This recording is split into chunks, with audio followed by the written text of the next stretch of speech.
Yo, what's good, my great sages? It's your host, Sage D Samurai here, now here today to bring y'all a new What If. This being the What If movie to What If Deku had Juggernaut's abilities. Thank y'all so much for tuning into this What If, and thank you to the person who recommended it. I hope you, along with everyone else, enjoys. As now, with that being said, let's get started.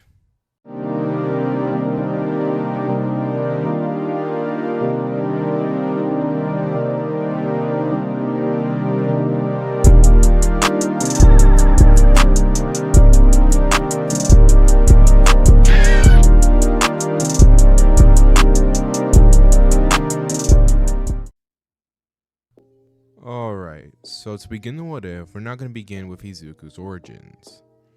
So dating way back, all the way up to the point where we will see Izuku starting his time in kindergarten, we will now see him as he'll be entering inside his classroom, meet all his classmates before eventually giving his own introduction. But you see, while Izuku will be giving his introduction to the class, this is where we will see things immediately begin to change or play out differently. As you see, while Izuku will be giving his introduction to the class, trying to be as polite as possible, like his mom taught him, everyone in the class will be looking at him, but with a baffled expression on their face.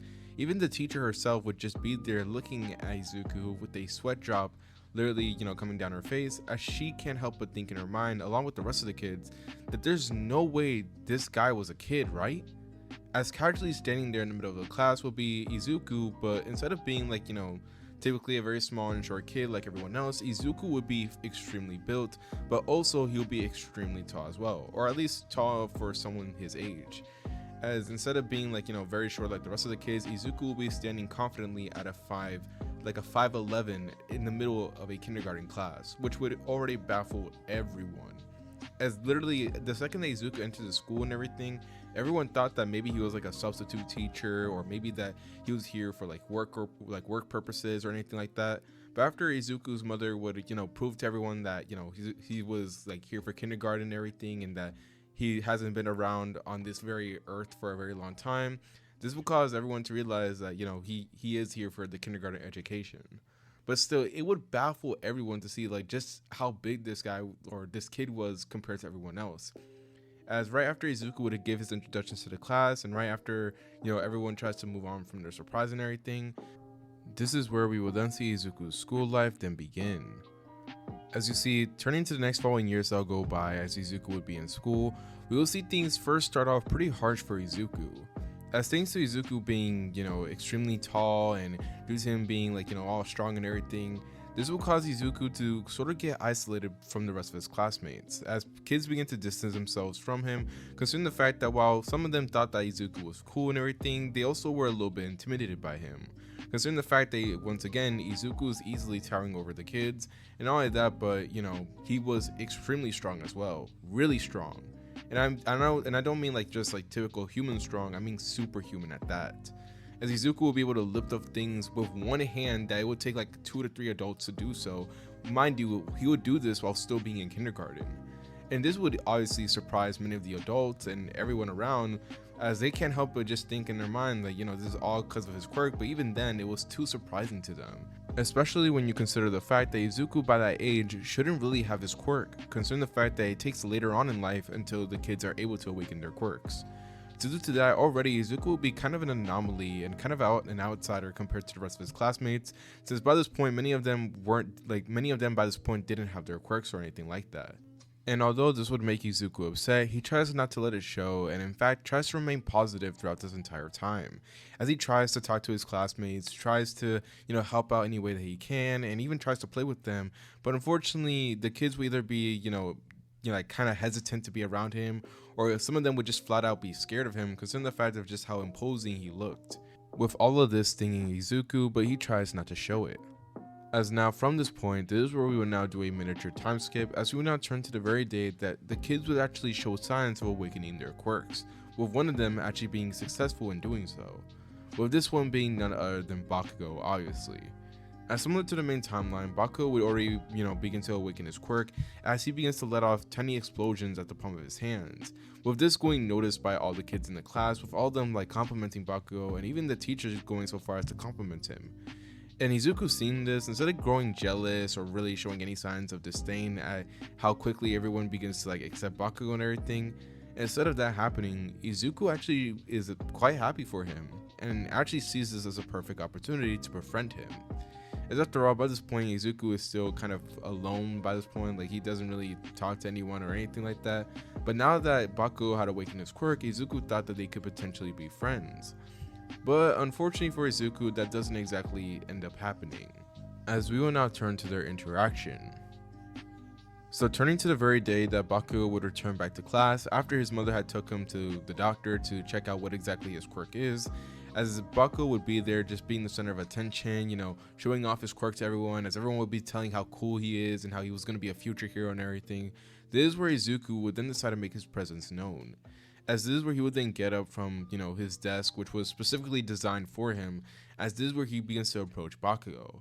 As the kids that were all surrounding Bakugo, complimenting him and, giving him his praise, would then immediately begin to quiet down as they see Izuku approaching. As Izuku just continues walking towards him, with Bakugo himself turning to Izuku, and even though he will show signs of being slightly, intimidated by him and everything, he stands up, puffing up his chest and everything, trying to stare him down, trying to show that he's not afraid of him, even though he, technically really is. As by this point now, as Izuku is finally getting close enough to him and everything, this is where we will then see that all the kids that are surrounding Bakugo had already begun to make way for him, making sure not to get in his way. As this is where Izuku would then suddenly, lower down his hand, as this is when he then offers a hand to Bakugo. As he would then right then and there then ask Bakugo if he wants to become friends with him. As the kids after hearing this would then grow quiet as they wait for Bakugo's response. Meanwhile, Bakugo, who saw Izuku's gesture and everything, he saw it in a completely different light. As well, in Izuku's mind, he did this all very casually, and he did this with pure intentions of just wanting to be friends. In Bakugo's eyes, Izuku did the most disrespectful thing to him. As mind you, Bakugo was in the midst of getting praise. He was in the midst of getting, tons and tons of attention and everything, only for all that to be taken away by Izuku. And in his eyes, Izuku, out of pity, then decided to come here and then offer him a sign of friendship as a way to kind of just, soothe the pain of losing his fans and everything.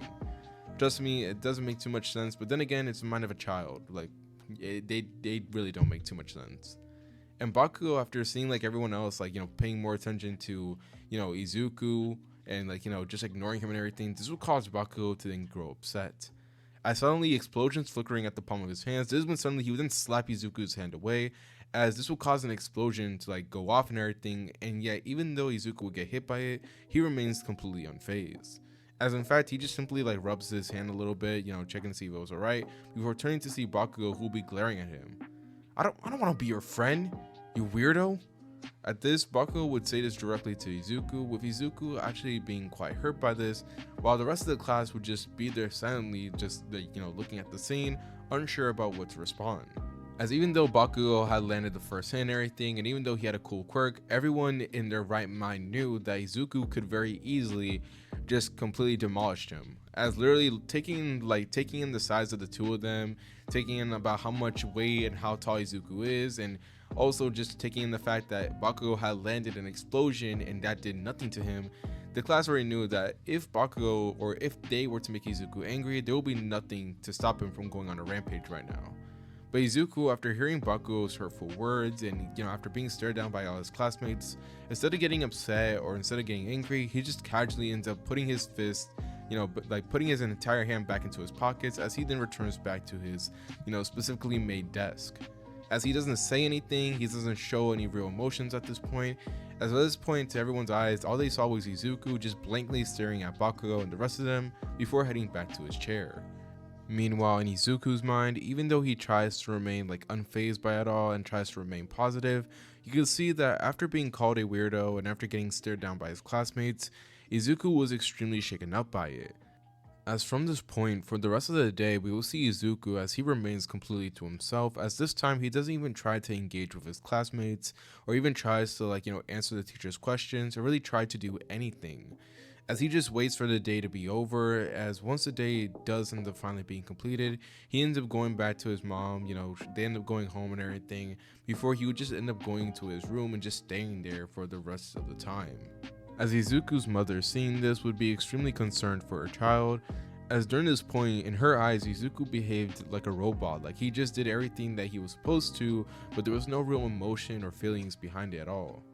As seeing all this will cause her motherly instincts to then kick in, as she would then go to Izuku's room, making sure to barge in uncaringly, as she then decides to walk towards him and ask him if he was okay. Now Izuku, seeing his mother concerned, tries to, smile and let her know that everything was fine, but Inko knew better. She obviously knew her child way better than even he knew himself.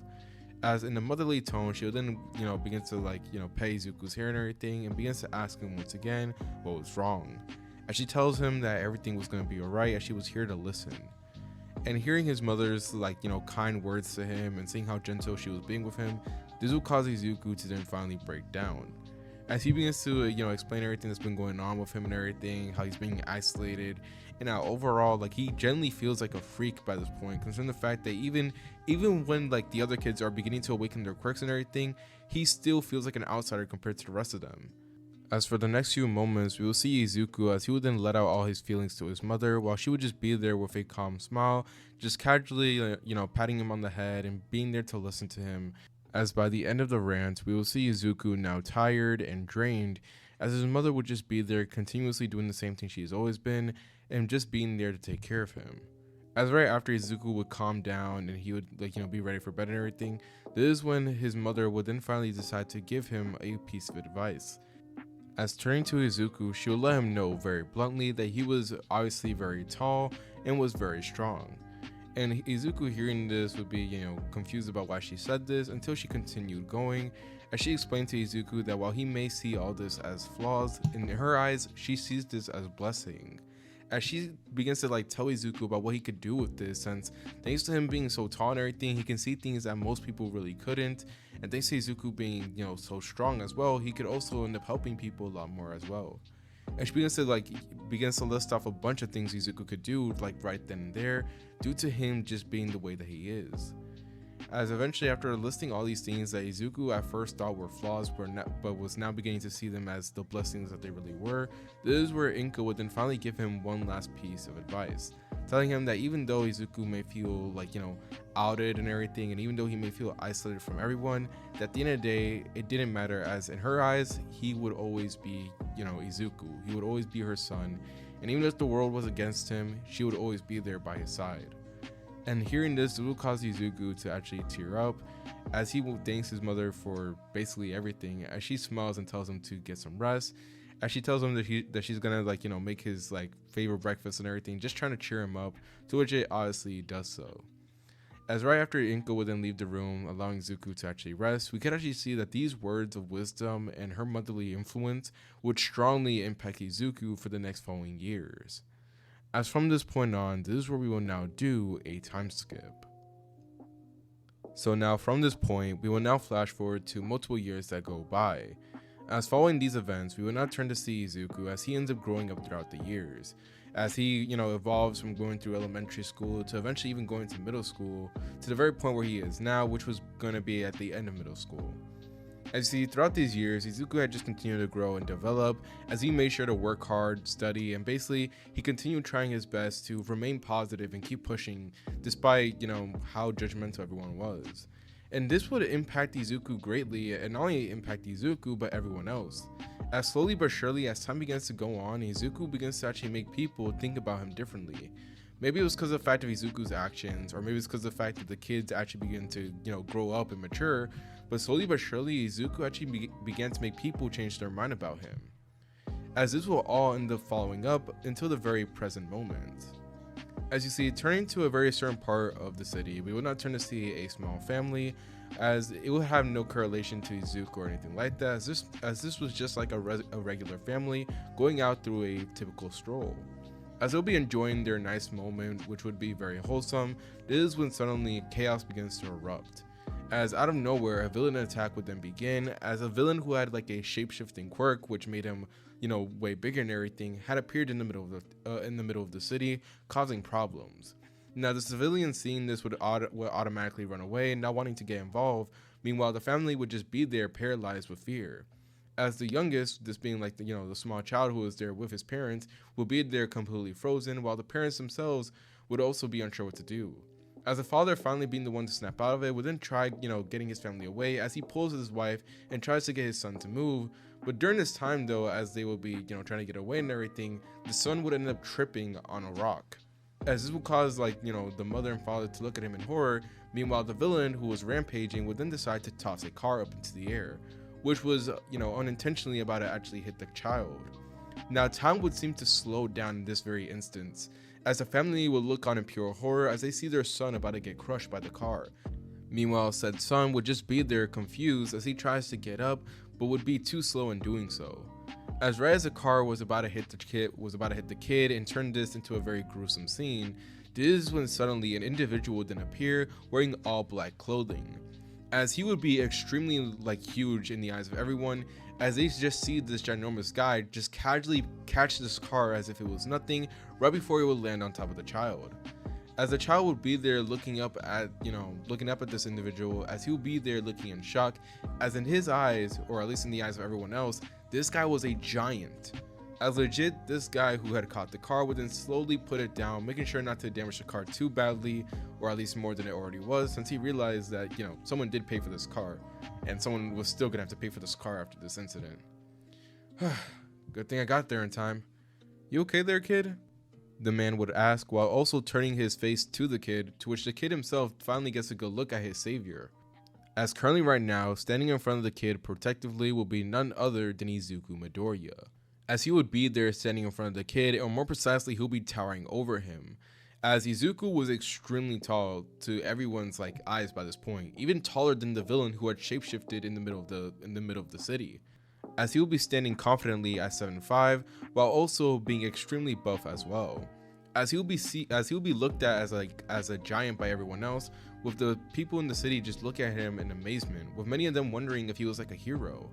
Meanwhile, Izuku, after making sure that the kid was alright, and after his family would run over to check on him and everything, this is when suddenly he would then gain a very serious face, as he would then slowly turn his attention onto the villain, who was still going on a rampage, not at all paying attention to Izuku, as suddenly Izuku would then scream out at him, calling him out. Now the villain, hearing Izuku, would then turn to him, and the first thought in his mind would be just how buff this guy was and how tall he was. As legit, even from a distance, he could still see that Izuku was much taller than him and also looked to be way stronger too. As needless to say, he was intimidated, but that didn't mean that he was just gonna run away. As instead, he asks Izuku if he wants, the same thing that he's doing to the rest of the city, to which Izuku then tells him that he's gonna stop him here and now. As this ends up going into a hero and villain stare down for a brief moment, until the villain would then smirk cruelly, as he then casually ends up picking up another car before trying to chuck it at Izuku, only for the surprising thing to happen. As right before everyone's eyes, mind you, Izuku is tall, he is muscular, and also he weighs a lot, 825 pounds. So basically, this 825-pound man had disappeared in front of everyone's eyes, moving at such speeds that no one was able to react or even see him, as he literally became a blur basically. He disappeared in a blink of an eye. As right before the villain even gets a chance to throw the car, all he will see is a ginormous fist going directly into his face, as that will be the last thing he will see before getting knocked out unconscious, as Izuku would then punch him directly into the ground, cratering him into it. As this attack would cause such a large impact on the surrounding area that it would shake up the entirety of the area itself, as many of the civilians there would have to actually hold on to something or else they were going to fall down. Meanwhile, the family that was there watching everything would be holding on to each other, as they can't help but look at this man in complete shock and also in admiration, as the kid himself will be looking at him with literal stars in his eyes, as he's basically seeing a hero right before him. As right after making sure that the villain was knocked out, and after the whole rumbling would then slow down and finally stop, this is where Izuku would then get up, as he tells the villain that he shouldn't pick on others, as he should use his strength to protect those that were not as fortunate. As right after doing so, this is when Izuku would then turn around, only to see that he may have caused a little bit more destruction than necessary, as that entire area of the city looked as if it went through construction or something like that, as it looked completely wrecked. as Izuku would be there, mentally panicking as he realized that he's gonna have to explain this to his mother. But right before he could like full on, begin to panic or, try to, make excuses or everything, this is when suddenly applause would then begin to be heard from everyone surrounding him. As everyone begins cheering on Izuku, as they, celebrate him for defeating the villain and everything, with one of them being so bold to ask about like, what's his hero name, since they already assumed that he's a hero. Meanwhile, Izuku, after hearing these praises and after getting surrounded by like a lot of people, this is where, to everyone's surprise, instead of like, putting on a determined or cool facade, Izuku just ends up kind of blatantly like begins to act all nervously and shy. Like, for example, like, how Hinata does the whole like poking her fingers thing and everything. Now imagine that, but it's like a very tall buff dude doing it like in the middle of a large crowd. Like, everyone's attention's on this and they're just baffled by the innocent reaction, as Izuku with a low voice begins to mutter that it wasn't, like it was nothing, and that anyone else would have done the same thing. As once again, this will cause everyone to be baffled, but also at the same time, this would actually hit them in the feelings, considering the fact that Izuku looked so innocent in their eyes. But still, nonetheless, one of the civilians would ask once again, like, what's his hero name and everything, as they want to know about the person who saved them. But this is when, to everyone's surprise, Izuku then calmly states that he's not a hero just yet, as he says that he will be, in a couple of more years, but he still has a long way to go before he does so. As first of all, he needs to finish school. Now, hearing this response, this will cause everyone to like, pause for a moment, as one of the civilians there would then ask Izuku, like, what did he mean by school? Like, was he in college or something like that? But this is when Izuku, just casually scratching his head, would then say that no, he was in middle school.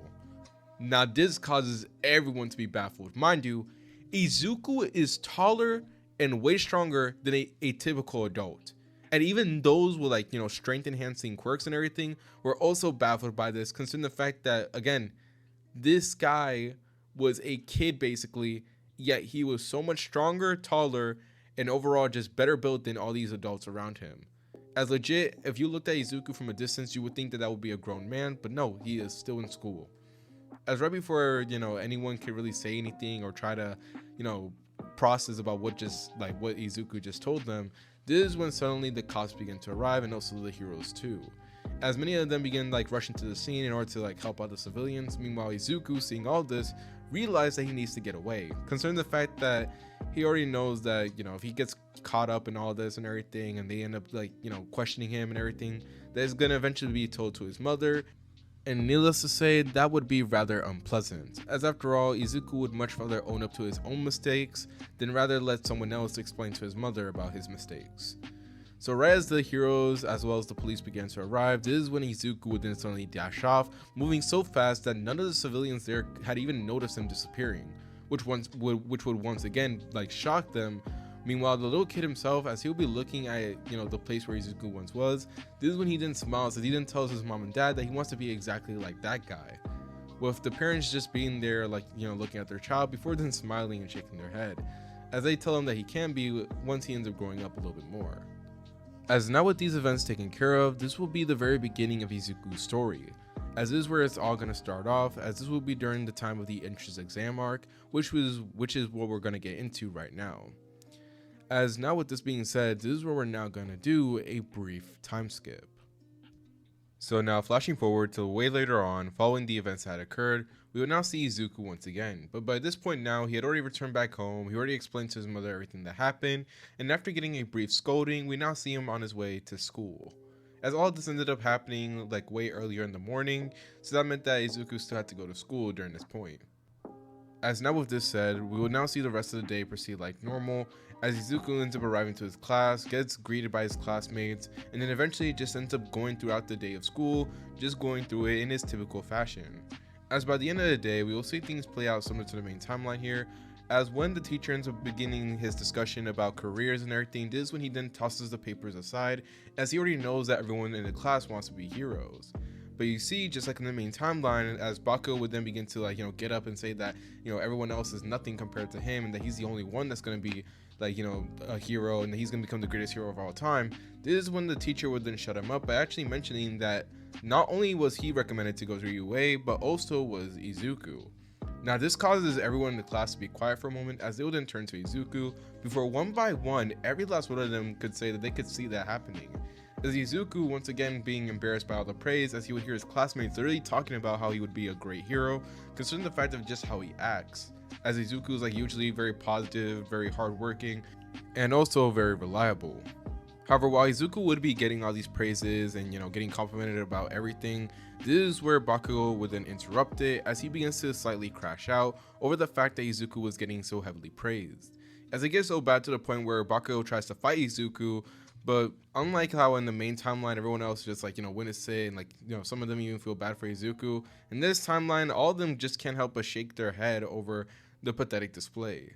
As even though Bakugo tries to act like the top dog of the school and everything, in everyone's minds, it was very easily to tell that Izuku easily outclassed Bakugo.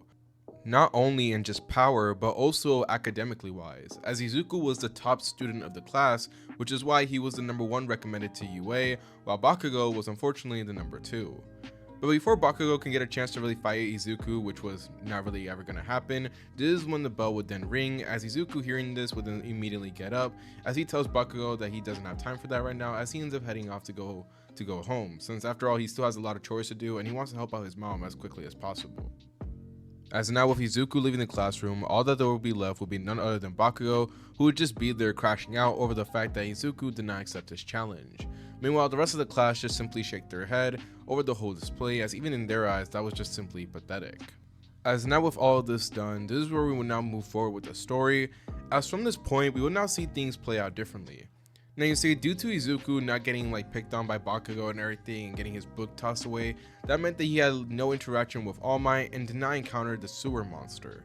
As basically the All Might still ends up defeating him and still has him captured, so that meant that that whole thing that went down between Izuku and Bakugo and All Might would never happen like it did in the main timeline. So that meant that throughout this entire time, Izuku had only time to focus on himself, his school, and his mom. As throughout this entire time, since Izuku is not training with All Might like in the main timeline, we will see him just training, developing his quirk and his abilities, and also his physique, all the way until we will eventually see him then take the UA entrance exams, as we will now turn to that very day. So now turning to the day that Izuku would enter into the facility, this is where we will then see him as he'll be guided in there, eventually ends up sitting with the rest of the kids, as this is where they'll begin to break down the exams and everything. And while things would go smoothly for Izuku and everything, unaware to him would be the fact that he would be the center of attention. As legit, just like everywhere else he goes, everyone else is just baffled to see that this guy right here was an attendant, was someone that was participating.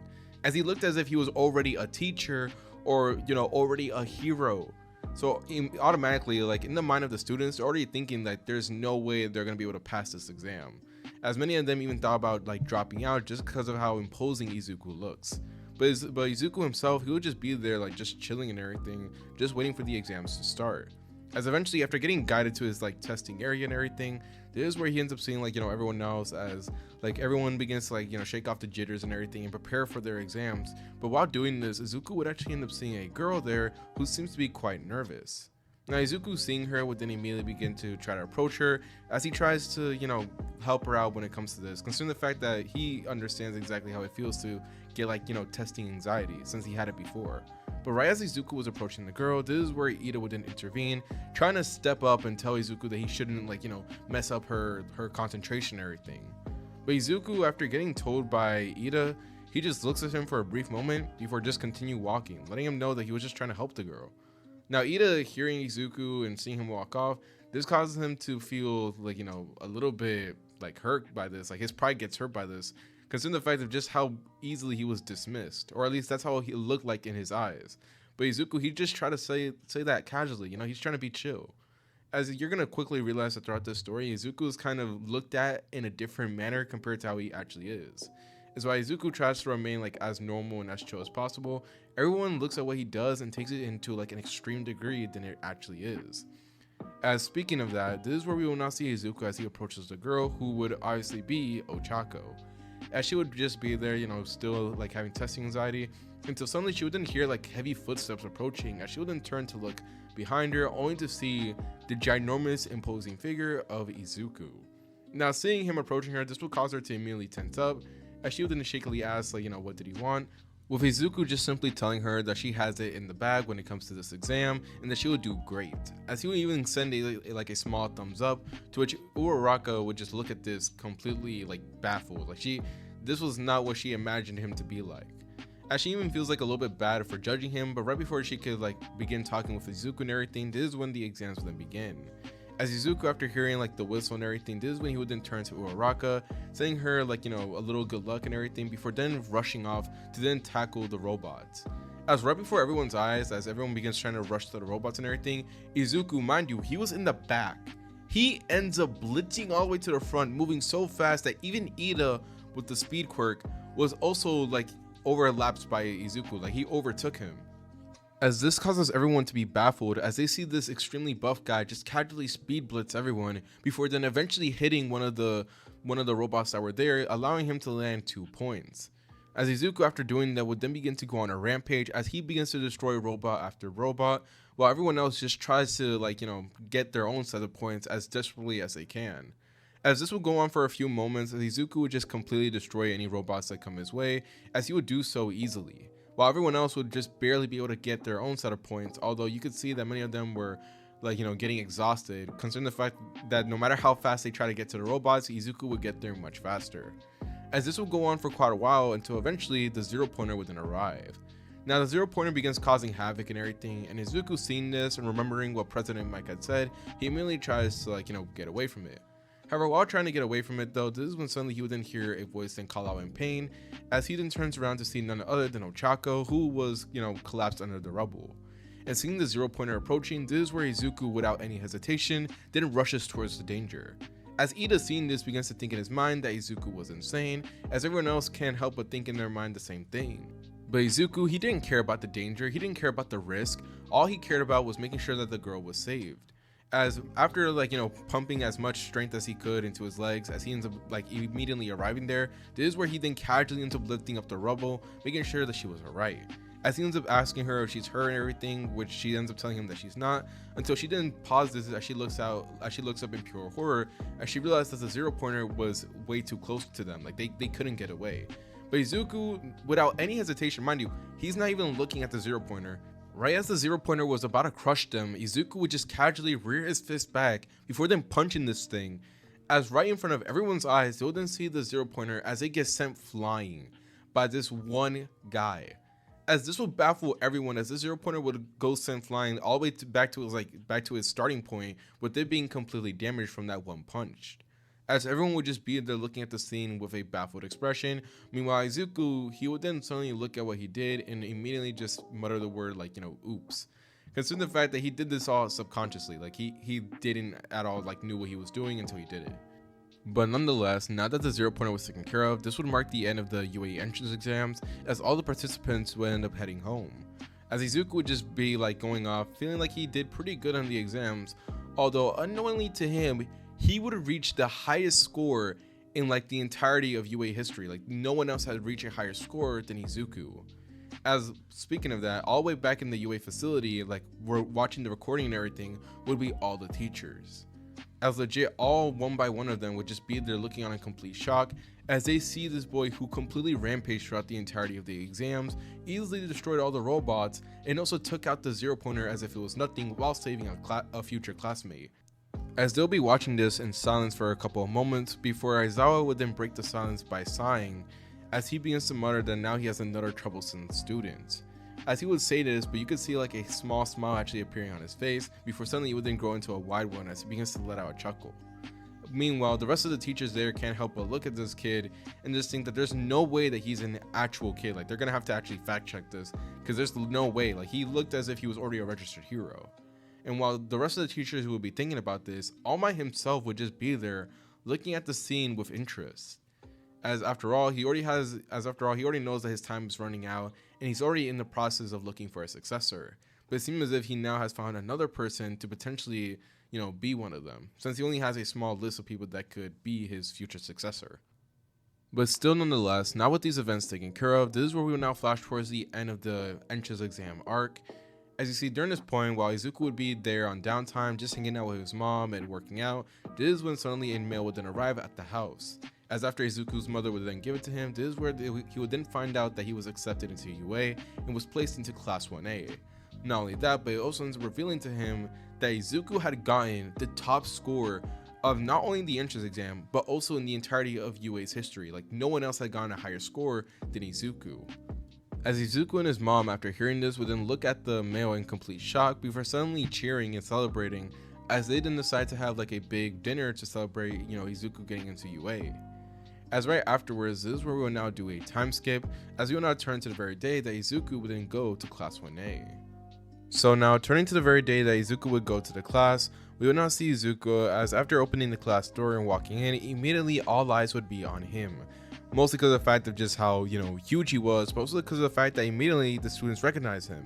As one of them even point out and ask him if he was the student that got the top score, to which Izuku would just, shyly nod his head, which causes immediately a huge flood of questions beginning to get thrown at him. However, this is where Bakugo would then try to intervene once again, as he gets upset over the attention that Izuku is getting, and once again even tries to challenge him. But before things can get to that extent, this is when Uraraka, as well as the rest of the class, ends up arriving, along with Aizawa sooner or later. As when Aizawa ends up arriving, this is when he ends up talking about the Quirk apprehension test, and how basically they're gonna all have to go through this test in order to find out if they're really, worthy for Class 1A, and also to get a good grasp about their abilities. He also ends up mentioning to them that if they do not meet his expectations, that they will end up failing and will be dropped out of the UA entirely, which causes the entire class to then shake up, as afterwards this is where we'll then see the rest of the Quirk apprehension test then go through. And not gonna lie to you, throughout this entire time, most of the events that end up happening here do not change at all, as the only real difference here being the fact that Izuku does way better compared to the main timeline, and also the fact that when Izuku was doing these tests and as he was actually destroying some records here and there, Aizawa would make a slight comment in his mind saying that Izuku was already showing signs of being similar to All Might. And also unaware to Aizawa, or at least unaware to everyone around, would be the fact that All Might would be there watching it all in a fair distance away, as he'll be taking note of Izuku's achievement and would already begin thinking about asking him, or at least talking to him to get a feeling about who exactly this kid was, and also to see if he really was worthy to be a successor for One for All. But still, nonetheless, after Izuku would completely just outclass all the his other classmates, and more precisely Bakugo, this would cause him to be even more upset. But other than that, the rest of the events end up going exactly as it does in the main timeline, with Aizawa revealing to everyone that he was not going to really fail them, as afterwards this is where we then see Izuku along with everyone else passing. As from then on, for the next following days that go by, we will see Izuku as he gets adjusted to his school life, but also getting used to just talking to everyone and making friends with them. As overall, he was enjoying his time there, with the only downside being the fact that Bakugo would still openly challenge him. As in Izuku's mind, even though he's not really all too bothered by it, he still can't help but sigh over Bakugo's immaturity over the whole thing, considering the fact that by this point they're in high school now, so he expected Bakugo to behave better, but it seemed as if that wasn't the case. However, unaware to Izuku was the fact that on one of these days that would have passed by, that all this would then end up changing, and this would be during the events of the battle trial. As you see, during the very beginning of these events, we will see them kick off exactly as it does in the main timeline, with All Might arriving to the class, introducing himself to everyone there, as right afterwards, this is when he would then begin talking about the battle trial. As right after a brief explanation, this is when he then tells them all to suit up, as he ends up presenting them their hero costumes, with all the students going crazy, which, speaking of the costumes, if you guys want to guess Izuku's hero costume, in this timeline, I'm gonna have it be similar to that of Juggernaut's, except the only thing is he doesn't have the metal mask, he doesn't have that thing, or at least he doesn't have it right now. As after all, this would only be the earlier model of the suit. But still, nonetheless, now that Izuku had gotten suited up along with the rest of his classmates, this is where we will then see them get the whole rundown of the battle trials and exactly how they're going to go about it, explaining about the team sequence and basically how they're all going to be formed into teams and everything, with Izuku and Ochako getting to form a team exactly like they did in the main timeline, with them facing off against obviously Bakugo and Iida. Now, seeing the opportunity to face Izuku, this will cause Bakugo to immediately get amped up, as he's really excited to actually have Izuku face off against him, as he tells Izuku before the battle trial to bring it all he's got, with Izuku just looking at him with a raised eyebrow, but nonetheless nodding his head, with Bakugo just cackling and going about his typical manner. As afterwards, this is where we will then see Izuku and Uraraka, as they will then enter into like, the building where the battle trial was being held, as this is when they'll then be told to then begin. Now, walking throughout the building, immediately Izuku would then tell Uraraka his plan, as after all, Izuku wasn't dumb. He knew for sure that Bakugo was going to be going after him, so he told Uraraka to go on ahead while he stopped Bakugo. Now, Uraraka hearing this would ask Izuku if he was sure, since after all, they could team up against him, but Izuku then told her that it would be all alright, since he was pretty confident that he could deal with Bakugo. Not because of the fact he was being arrogant or anything, but it's because of the fact that he's actually seen what Bakugo can do. As it's not as if Izuku was ignorant about his growing abilities and everything. And speaking of Bakugo, this is when he would actually end up arriving onto the scene, as he ends up bursting through one of the walls in the building before then slamming a ginormous explosion directly into Izuku's face, which causes everyone that was watching, including Uraraka, to then panic as they call out Izuku's name, only to then be surprised as that ginormous explosion that Bakugo threw at Izuku did basically nothing, as Izuku would literally eat that explosion as if it was nothing. He tanked it, as he would just be looking at Bakugo with a blank face before telling Uraraka to go on ahead, since Bakugo wasn't even paying attention to her. Now, Uraraka hearing this could do nothing more but shakily nod her head before suddenly gaining a determined look as she decides to, head off to where the bomb was, not trying to hold Izuku back at all. As now that she had left, this would only leave Bakugo and Izuku. As Bakugo now seeing the chance that he gets to that he actually gets to face off against Izuku and everything, this will cause his blood to then start pumping as he then smirks, telling Izuku that he's been waiting for this for a long time, where Izuku was actually gonna face off against him, where they're finally gonna find out who was the better one out of the two. As afterwards, this is where Izuku then calmly nods his head as he then gets into a fighting stance. Now, Bakugo seeing this would then smirk, as this is when suddenly he would then gather up a ginormous explosion as he then releases it towards Izuku, with Izuku seeing the explosion doing nothing more but just remaining in the stance as he would just casually tank the explosion. Now, once again, this will cause worriness among his classmates who are watching the whole scene, only for them to once again be surprised as Izuku took barely to no damage at all, other than a couple of scrapes here and there. Now, Bakugo seeing this, he actually begins to swell a little bit, but he shows, he doesn't try to show it at all, that he's actually, panicking a little bit, as he begins to release explosion after explosion, while telling Izuku that he was no match for him. But Izuku would just be there taking the explosions and explosions, so eventually, this is when he would then start making his move. As instead of just, casually running at Bakugo or anything like that, Izuku would just begin to calmly approach him, as he begins stepping up towards Bakugo, with Bakugo just immediately releasing more and more explosions trying to hold him back. But it was not working. Izuku was like a machine, like a robot basically, as he's basically walking through these explosions like nothing. And Bakugo seeing this would then decide to change tactics as he begins to fight, face off against Izuku, but using aerial attacks to do it. He begins to use his explosions to fly up into the air and to gain higher mobility, trying to land explosions on Izuku, but all this does not phase Izuku whatsoever. He's tanking this, this is doing nothing to him, as eventually this is where everyone and also Bakugo begin to realize that this fight was a mismatch. As All Might would clearly even think this, as he could already tell how this fight was going to end, and unfortunately for Bakugo, it wasn't going to end in the way that he anticipated. As Bakugo realizing that his attacks were not doing anything, this is when he then decides to bring out his trump card. You know how he has the gauntlets with all his sweat generated into it?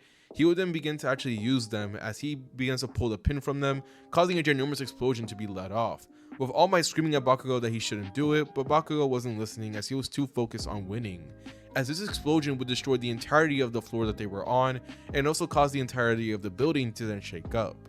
As right as everyone would look on in bated breath, wondering who won or if Izuku was even alive, this is when, to their surprise, right after the dust would then settle and after the smoke would then clear, Izuku would then be revealed as he did not stop walking.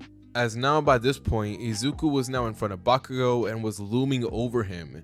As maybe it was because of the fact of leftover smoke, or maybe it was because of the fact of just the lighting, but in Bakugo's eyes, Izuku looked like a straight demon, as Izuku's green eyes were glowing throughout the smoke, as Bakugo can do nothing more but look on in pure horror, as he then tries to fire off another explosion, only for Izuku to then casually grab his arm. As Bakugo, tries to pull away or tries to let off another explosion, but this is when Izuku would then very casually then begin to slam him onto the ground Hulk style. As he does this multiple times towards Bakugo, telling him that he shouldn't have done something like that, considering the fact that they don't know if they have to pay for the property damage here. As Izuku will be casually like, tossing Bakugo back and forth, as Bakugo having enough of this would then suddenly like, release another explosion while also spinning himself at the same time, causing Izuku to then let go of him. As afterwards, once again gathering another explosion, he would then slam it into Izuku's face for the last time. But do note that I'm not saying this because, Izuku was knocked out of this attack. No, I'm saying this because Izuku was gonna end it. As after that explosion, this is where Bakugo, in his eyes, all he will see nothing more is a blur, before suddenly he would then feel the impact of something heavy and large then hitting him directly in the stomach. As Izuku, without any hesitation, had decided to land a full-fledged punch directly in Bakugo's stomach. And this attack would be so powerful that it would literally shake up the entirety of Bakugo's body. Like his bones would feel like insane, as he would feel vibrations getting sent throughout his entire body, as he would then be sent flying and rocketing into the wall of, well, whatever remained of the building. As Bakugo would just be sent flying through multiple different layers of like walls and everything, until eventually he ends up crashing directly outside of the building. Like he was knocked out completely. As the last thing he can't help but think in his mind would be that he never imagined that the gap would be this wide. As in Bakugo's mind, Izuku and him were fairly close when it comes to level of power. As while yes, Izuku was much more physically imposing, Bakugo had the firepower to deal with him, or at least that's what he thought until this point. But now, after this display, any type of logic that Bakugo tried to make up about how Izuku and him were equals were basically just shattered, as now he has to face the fact that Izuku was on an entirely different level compared to him. As this will be the last thought inside Bakugo's mind before he would then fade into unconsciousness. As Izuku would just look at the scene that he did, once again mentally scolding himself over destroying more of the property, but still nonetheless he then decides to rush over to help Uraraka, who was still in the process of dealing with Iida. As now with this battle taken care of, this is where we will now flash forward with the rest of the events happening at the battle trial. As I'm not going to lie to you, most of the results end up playing out the exact same way, or at least similarly to the main timeline. As right after Izuku would arrive there to help out Uraraka when it came to dealing with Iida, both of them would end up passing and defeating Bakugo and Iida's team. And afterwards, we would then see the rest of his classmates, do the same thing as they win their respective matches exactly as they did in the main timeline, until eventually the end of the day would then arrive. As by this point now, Izuku would then begin heading off home, as he will be heading off home with Uraraka and Iida, since all three of them have become close friends during this point. But while Izuku was heading off and everything though, this is when he would then spot Bakugo a fair distance away, but you could see that he was like slumped, like he was exhausted, he was tired, but most of all you can see that his entire mood was just completely off. As anyone with a brain can clearly see that the loss that he suffered from Izuku had completely shaken up Bakugo's confidence in himself and just everything that he believed in at this very moment. As right as he was just about to continue on walking and just about to ignore everyone, this is when suddenly he would then be called out by Izuku. As Izuku decided to stay behind, as he told his friends to go on ahead without him, as he had to share a couple of words with Bakugo. And this is where we would then get the moment where Bakugo and Izuku would then talk to each other. But unlike in that timeline, like in the main timeline where Izuku gave that weird excuse and basically explained oh, he has no mastery over his quirk, this time around when Izuku speaks to Bakugo, he actually ends up telling Bakugo that he acknowledges his strength. As in this timeline, Izuku doesn't admire Bakugo like he did in the main timeline, but he respects him and wants to see him succeed. As he would tell Bakugo that he acknowledges his strength, and that he tells Bakugo that he could be so much more than he actually is. As this is when suddenly he would then actually approach Bakugo before even giving him a hand, asking him if he wants to become friends and if he wants to train with him. As he would unknowingly do the same thing that he did all those years ago back in kindergarten. As Bakugo would just be there looking at the outstretched hand, as he himself would also get flashbacks remembering how everything turned out. As he would actually subconsciously wonder what would happen if he actually accepted Izuku's friendship. But still nonetheless, right now, Bakugo decided that he was, all that was far behind him. There was no point in thinking about what ifs. You get it? No? Okay. As he instead, after, looking at Izuku's hand, this is when suddenly he then declines it once again. As Izuku hearing this, he slumps after hearing this, since he realized, once again, he offered someone the idea of becoming friends with him, and once again, he got rejected. But this is when Bakugo, while he didn't accept Izuku's invitation to become friends or even train with him, he does become calmer. as instead of being like outright like angry or everything, like he just looks at Izuku calmly for a little bit, clearly tired, before telling him that he'll see him around, as he does so casually. But this was Bakugo's way of showing respect to Izuku. As Izuku seeing Bakugo then leave, while doing so, he can't help but actually smile, as while it didn't turn out exactly how he imagined it, he was glad to see that things seemed to become a lot less tense between the two of them. As right afterwards, this is where we will then see Izuku then leave as well, as this is where we will now do another time skip. So now flashing forward to the next couple of days that go by, we will see Izuku just enjoying his life in UA, as so far things would go similar to that of the main timeline, until we would then turn to a very specific day. The day that the entirety of Class 1A would then go to the USJ, as it was supposed to be some type of field testing or like a field trip basically, for the students to basically like just try out their quirks in like a rescue area zone. But you see, upon their arrival there, and as they will get introduced to like, all the facilities and basically what they're going to be doing, this is when suddenly a portal would then open up. As one by one, we would then see a pile of villains then begin to arrive onto the scene, with Izuku and the rest of his classmates thinking that this was part of the, part of the training, only for Aizawa to then leap into action, as he then tells them that it's not. As afterwards, we will then see Aizawa as he then faces off against the villains, with everything going similar to the main timeline, including Izuku and the rest of his classmates getting separated by Kurogiri. As Izuku, all he remembered was seeing a dark portal just like open up and swallow him whole, before suddenly falling from a large height. As he ended up falling down, only to realize that he was about to crash into the water.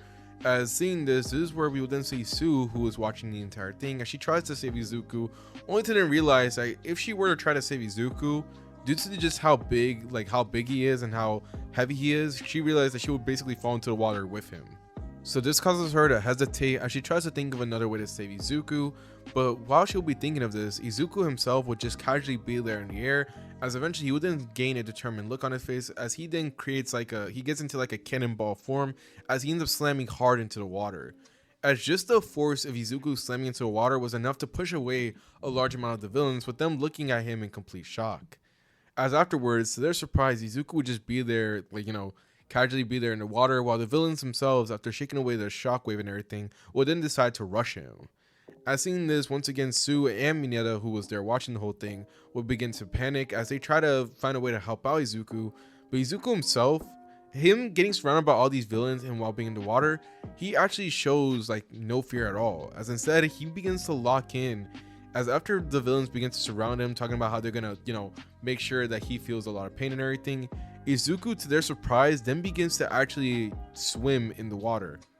I mean, it's not really too surprising, he's in the water, but no, he begins to swim and speed blitz them, as the force of which Izuku is kicking the water with is enough for him to actually start moving around like a miniature jet in the water. As this causes the villains to look at him confused, as even those with the water quirk couldn't compete with Izuku in terms of speed. As Izuku begins to move faster and faster in the water, as he even tackles one of the villains into going deeper into the water before knocking them out. As one by one, Izuku will be doing this as he moves so fast that none of the other villains could even react. As when they eventually realize that they can't catch up to him, they even try separating and getting away, but even that didn't work. As once again, Izuku's speed would easily allow him to catch all the villains, knocking them out one by one, before eventually he finally knocked out all of them that were in the water, allowing Sue and Mineta to actually get into the water safely without them having to worry about villains. But still, this did shock Sue, as she can't help but look at Izuku in complete shock, as she would tell Izuku that he's a lot like All Might, with Mineta just shakily nodding his head while also being amazed at the whole thing. Now, Izuku, hearing the comment about him being similar to All Might, he would be bashful about the praise and everything, but still nonetheless, he would then tell them that they need to move, since after all, he wasn't sure how long these guys were going to be unconscious for, and also he had nothing right now currently on him to restrain them. So with that, we will then see Izuku, Mineta, and Sue then end up leaving the area as they begin to wander around looking for the rest of their classmates and hoping to regroup. As similar to the main timeline, these events would proceed all the way until eventually they would find Shigaraki, the Nomu, and Aizawa, as they would find this area where they could hide at, which would be in near the water area, as they will see the scene before them. As when Izuku ends up seeing Aizawa get beaten up by the Nomu and everything, and as Sue would be wondering what they should do, this is where things would then change from the main timeline. As while Shigaraki would be going on his monologue before revealing that he knows where the students were, this is when suddenly, as he tries to attack Sue by using Kodagiri's portal, this is when, as his hand stretches out of the portal and as it was about to touch Sue's face, Izuku's hand would then shot up and then grab Shigaraki's wrist. As Shigaraki, feeling the tremendous force of Izuku holding onto his wrist, would then try to pry it off as he tries to forcibly take away his arm from Izuku, but to his surprise, this is when suddenly he would then feel a tremendous amount of pain as Izuku just casually snaps Shigaraki's wrist like a twig. As Shigaraki ends up pulling his hand out of the portal, as he ends up seeing like his wrist is all destroyed and everything, as he curses, telling Nomu to then take out Izuku. As Aizawa hearing this begins to struggle even harder as he tries to save a student, but unfortunately it's too late. As the Nomu immediately snaps his attention onto Izuku, as it would then rush at him trying to throw a punch, only to then be surprised, as well as everyone else, as Izuku would just casually catch the Nomu's fist with one hand. As not that he had done so, this is where everyone's eyes would then purely focus on him, and that's when they didn't notice something. Izuku, throughout the entirety of the time that they've been there watching Aizawa get beaten up and everything, he had been oddly quiet. He hadn't been talkative. He hadn't been showing any expression. Actually, Izuku has been completely sealed off after seeing Aizawa get hurt, and there would be a good reason for it. As right now, Izuku was boiling with rage. All right. Him and his entire class were just here to have a good time. We're here to train, develop, to train to become heroes and to help out people. But then here the villains were interrupting everything and were actually willing to literally end the lives of literal kids for no good reason. And anyone who decided to protect said kids. As Izuku himself feeling so angry over the whole situation, more than he has done in a long time, this is when suddenly he would then stare down the Nomu, which the Nomu itself would just casually be looking at Izuku before throwing another punch, to which Izuku ends up catching it. As right before everyone's eyes, Izuku would then grit his teeth as he would then casually break the Nomu's hand. As the Nomu itself would then recoil from the pain before suddenly it would then get uppercutted in the jaw and get sent flying into the air right before everyone's eyes. As Izuku by this point would then immediately get out from the water as he then proceeds to fight the Nomu. And in front of everyone's eyes, to Shigaraki and everyone's surprise, Izuku would go toe to toe with the Nomu. If you guys want a reference, think of it when All Might faced off against the Nomu, as it will be playing out similar to that, but replace him with Izuku. As Izuku would just be there beating the crap out of the Nomu, and to everyone's surprise, he would be overpowering it. As Izuku was, during this point, really ruthless. As this Nomu having regeneration was the only reason why it was able to fight for so long. As Izuku, without any care or without any remorse, would be tearing into the Nomu, destroying it, punching it, as every last one of Izuku's blows seemed to grow stronger with every hit. As legit, the Nomu was getting destroyed left and right from each punch, as everyone else can do nothing more but look on in shock as they can't do anything. As each blow from Izuku was enough to cause a shockwave throughout the entirety of the area, destroying it. As Shigaraki will be doing this, taking note of everything, wondering who the heck was this kid. As he wasn't in the registry, he wasn't anyone that was notable, as he begins to think that he's some type of, he was another hero that was here to support the students along with Aizawa. But even then, he's never heard of him.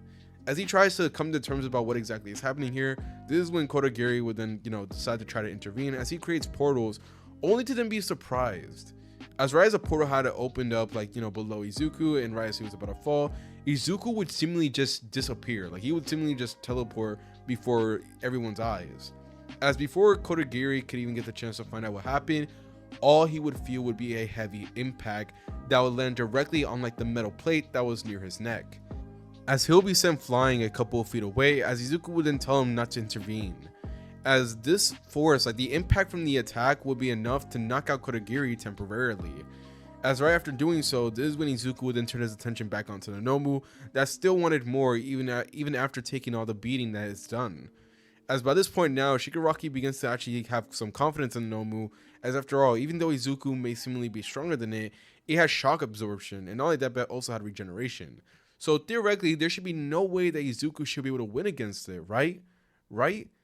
However, unfortunately for Shigaraki, this will prove to be incorrect, as this Nomu had a limit to how much it could absorb, and it would quickly show. As right after Izuku would once again go on a rampage basically, as he begins to really lay into this Nomu with heavy barrages of punches and even kicks, This is where, to Shigaraki's surprise, this Nomu would end up like absorbing all the impact and ends up inflating like a balloon. As after enough hits were thrown, this is where Izuku would then land an extremely powerful one, as this one will be more than enough to completely explode the Nomu, as they would go all over the place.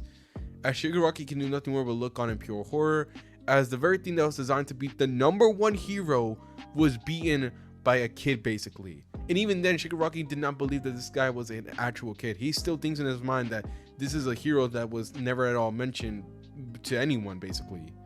As he looks at Izuku in just pure frustration, as he begins scratching at his face, this is when Izuku would then turn his attention onto Shigaraki. And the same angry look that he gave to the Nomu would now be on full display to Shigaraki for him to see, as it was now directed at him. And for the first time in a long time, Shigaraki felt fear, as he sees Izuku then turn to him and begin to approach menacingly as he begins to back away. He calls out to Kodagiri, but unfortunately Kodagiri is still knocked out to this point. And right as he's thinking that, like, this is about to be the end and everything, and right as he's thinking that there's no way to get away, this is when suddenly the front door of the USJ would then open up, as All Might would then arrive onto the scene, as he would arrive there not being happy at all. As now, due to All Might's sudden arrival, this would temporarily take away Izuku's attention from Shigaraki. As seeing this, Shigaraki would then think he has the opportunity to actually land an attack, as he would rush at Izuku using his other good hand, as he tries to touch Izuku and try to disintegrate him, only for that to backfire. As right as Shigaraki was about to land his hand on top of Izuku's body and everything, and right as he was about to disintegrate him, Izuku once again would stop him. As moving so fast that Shigaraki couldn't react, Izuku would once again grab his hand's wrist, and seeing this would cause Shigaraki to then panic, as right before he could try to stop him or do anything, he would then feel the familiar pain of his wrist getting snapped and getting broken. As this causes Shigaraki to then immediately scream as he collapses down to the ground on his knees, as he can do nothing more but curse out at Izuku for foiling everything and ruining his entire plan. But Izuku shows no sympathy towards the villain at all, as instead he just looks at All Might as he completely obliterates the entire swarm of villains that were still wandering around. As Izuku would see this and would be just amazed about the whole display, until eventually All Might would then approach him, and also Shigaraki. As Shigaraki, seeing All Might, would then immediately glare at him, as All Might will then look at the man before then asking Izuku if he was the main man behind it. With Izuku seeing him and just nodding his head, still being amazed about everything he just saw, as All Might would then turn to Shigaraki, telling him no, that he's going to be locked away for a long time for this one, with Shigaraki doing something shocking. As instead of just giving up or following orders calmly, Shigaraki, despite having both of his wrists broken and everything, he would then decide to then crash out, slamming both of his hands onto the ground and activating his quirk, which causes a tremendous amount of damage to the surrounding area and pushes away both All Might and Izuku.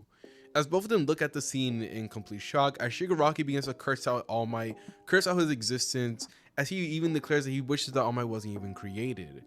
As this causes All Might to be shocked of just the amount of hatred this guy had for him, as Shigaraki would tell All Might directly to his face that he hates him, before then doing something shocking as well to Izuku, as he turns to him and say the same thing. As Izuku, hearing this, would literally cringe at the amount of venom that was basically spewing out of Shigaraki's voice, as he could do nothing more but just simply look away, considering the fact that by this point now it was too much, it was looking pathetic. As All Might, seeing this pathetic display, then decides to knock out Shigaraki while he had the chance, not wanting to see any more of this shameful display any longer. As now with Shigaraki knocked out, and now with the Nomu defeated and Kodagiri knocked out as well, this will bring the end to the USJ incident. As now with all this taken care of, and now that the heroes had arrived, this is where we can now do a long time skip. So now moving on from these events, we will now flash forward to a couple of days following them. As you see, throughout this entire time, Izuku actually was able to spend time with his mom, and actually got a couple of days off from school, as right after giving the report to the police and everything about the incident and explaining about what went down, he was given time to just enjoy himself and to recover from the traumatic event basically. Now, Izuku during this time, he just mostly spent it with his mom, taking care of her and everything, considering the fact that she had been deeply worried about her son after finding out that he was entangled in all of it. But Izuku made sure to tell her that he was okay, and they even took out the villain, which got her to, praise him and everything, but also scold him for getting into danger in the first place. Not as if he could really do much about it, but hey, moms are gonna care exactly like they usually care. But while Izuku will be enjoying this time and it would be having these moments, eventually he would then be called into the school, but way earlier compared to the rest of his classmates. And the main reason behind this will be due to the fact that he'll be called into, the school by none other than All Might, saying he had something very important to discuss with Izuku. As we will now turn to the moment. Entering into All Might's office, we will now see him and Izuku, as both of them will be seated apart from each other, as they'll just be there sipping on some tea, which would be quite humorous to anyone else seeing it, as after all they're seeing two overly buff men just casually sitting there and drinking some tea while having a lighthearted conversation, mostly about their favorite types of heroes, or different types of shows that they've seen while growing up and everything, which would be very wholesome to say the least. But after drinking their tea and having a brief discussion, this is where things will then finally get serious, as All Might begins talking to Izuku, talking about everything that went down after the incident, before then bringing up other topics as well, such as the history about the villains and everything, and about one precise villain, talking about All For One and how he was still out there. Now Izuku would hear all of this confused, exactly wondering why exactly All Might was even talking to him about all this stuff, since it seemed to be very important and something that you would talk about with the higher official. But to Izuku's surprise though, All Might would then suddenly, disappear basically, as he then poofs into a much smaller and older version of himself, as All Might then begins to reveal the truth, showing that he doesn't have much longer to be the symbol of peace, and that he's gonna need a successor, someone to carry on his mantle of being the next symbol of peace. So with that, this is when he would then turn to Izuku and ask him if he wants to become the next symbol of peace, telling him that he has both the power, the ability, and the drive to be the hope of the people, as he would ask Izuku if he's willing to accept this offer, with Izuku just being there deep in thought as he tries to wonder exactly what could this mean and everything, as basically that meant that he was going to get All Might's quirk and everything. And while Izuku was actually pretty happy about the idea about becoming the symbol of peace, at the same time he didn't like the idea of just taking away the very last thing that made All Might, well, All Might.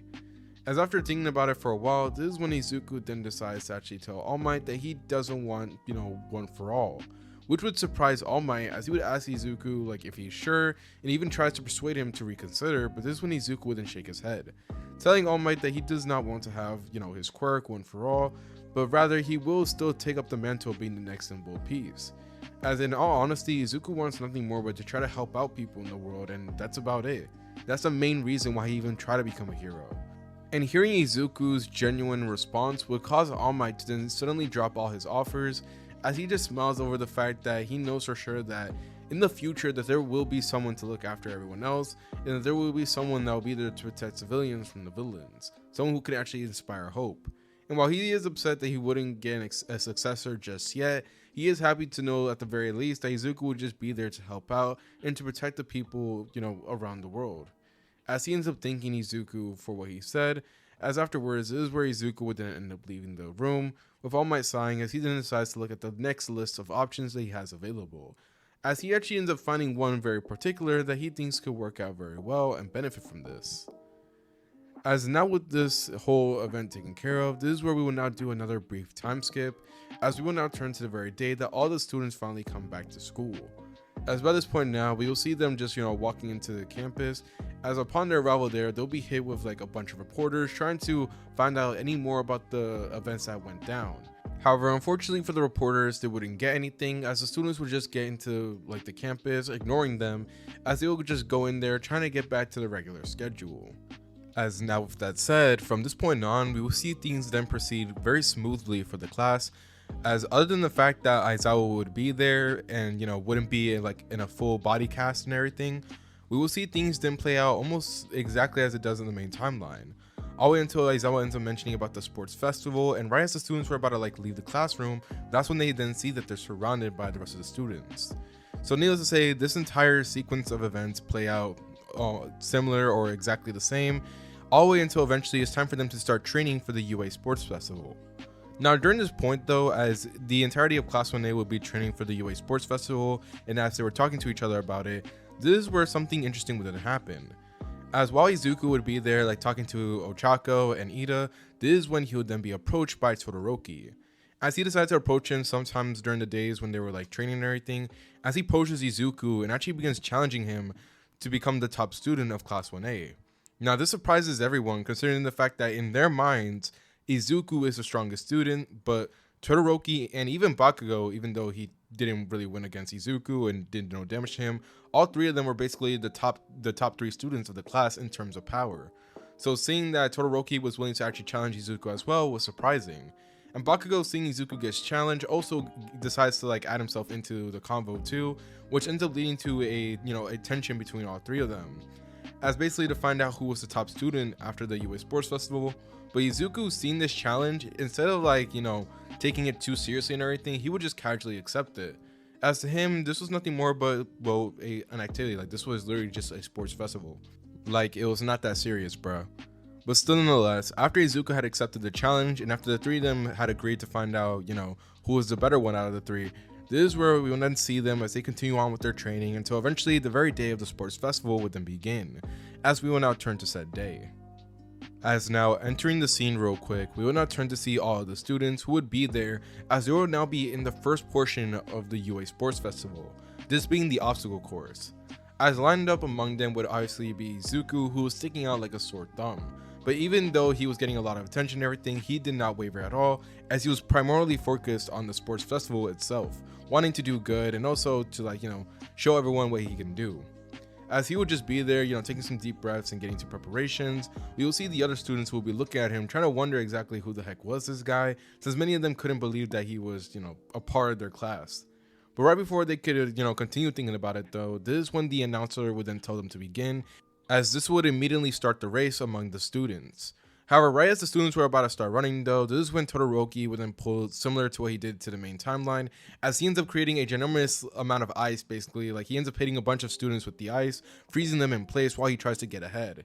And while everyone ends up cursing at this as they think it's all like sneaking and unfair, Izuku, who had been caught up in it as well, instead of being like fazed by it, he shows no reaction whatsoever, as instead he casually ends up powering through the ice and immediately is able to catch up to Todoroki, who would be shocked at this.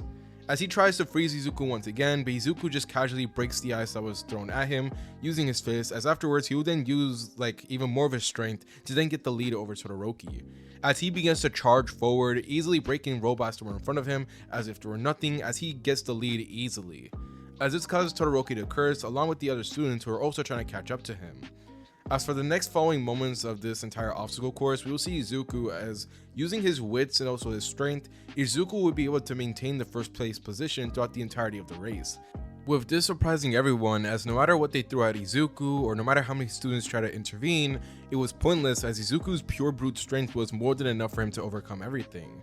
As this would end up leading Izuku to then get first place in the obstacle course, as he would easily get the 10,000 points, with Todoroki then going second and Bakugo unfortunately going third. As this causes both boys to immediately get pissed off, as they both were upset about the fact that they lost so easily. Meanwhile, Izuku, he would just be happy that he did a good job. As afterwards, from this point, we will then see the rest of the students arrive, as each one of them end up getting the exact same place as they did in the main timeline, until eventually we will now maneuver into the Calvary battles. Now, this is where things are going to have to play out like very differently compared to the main timeline here.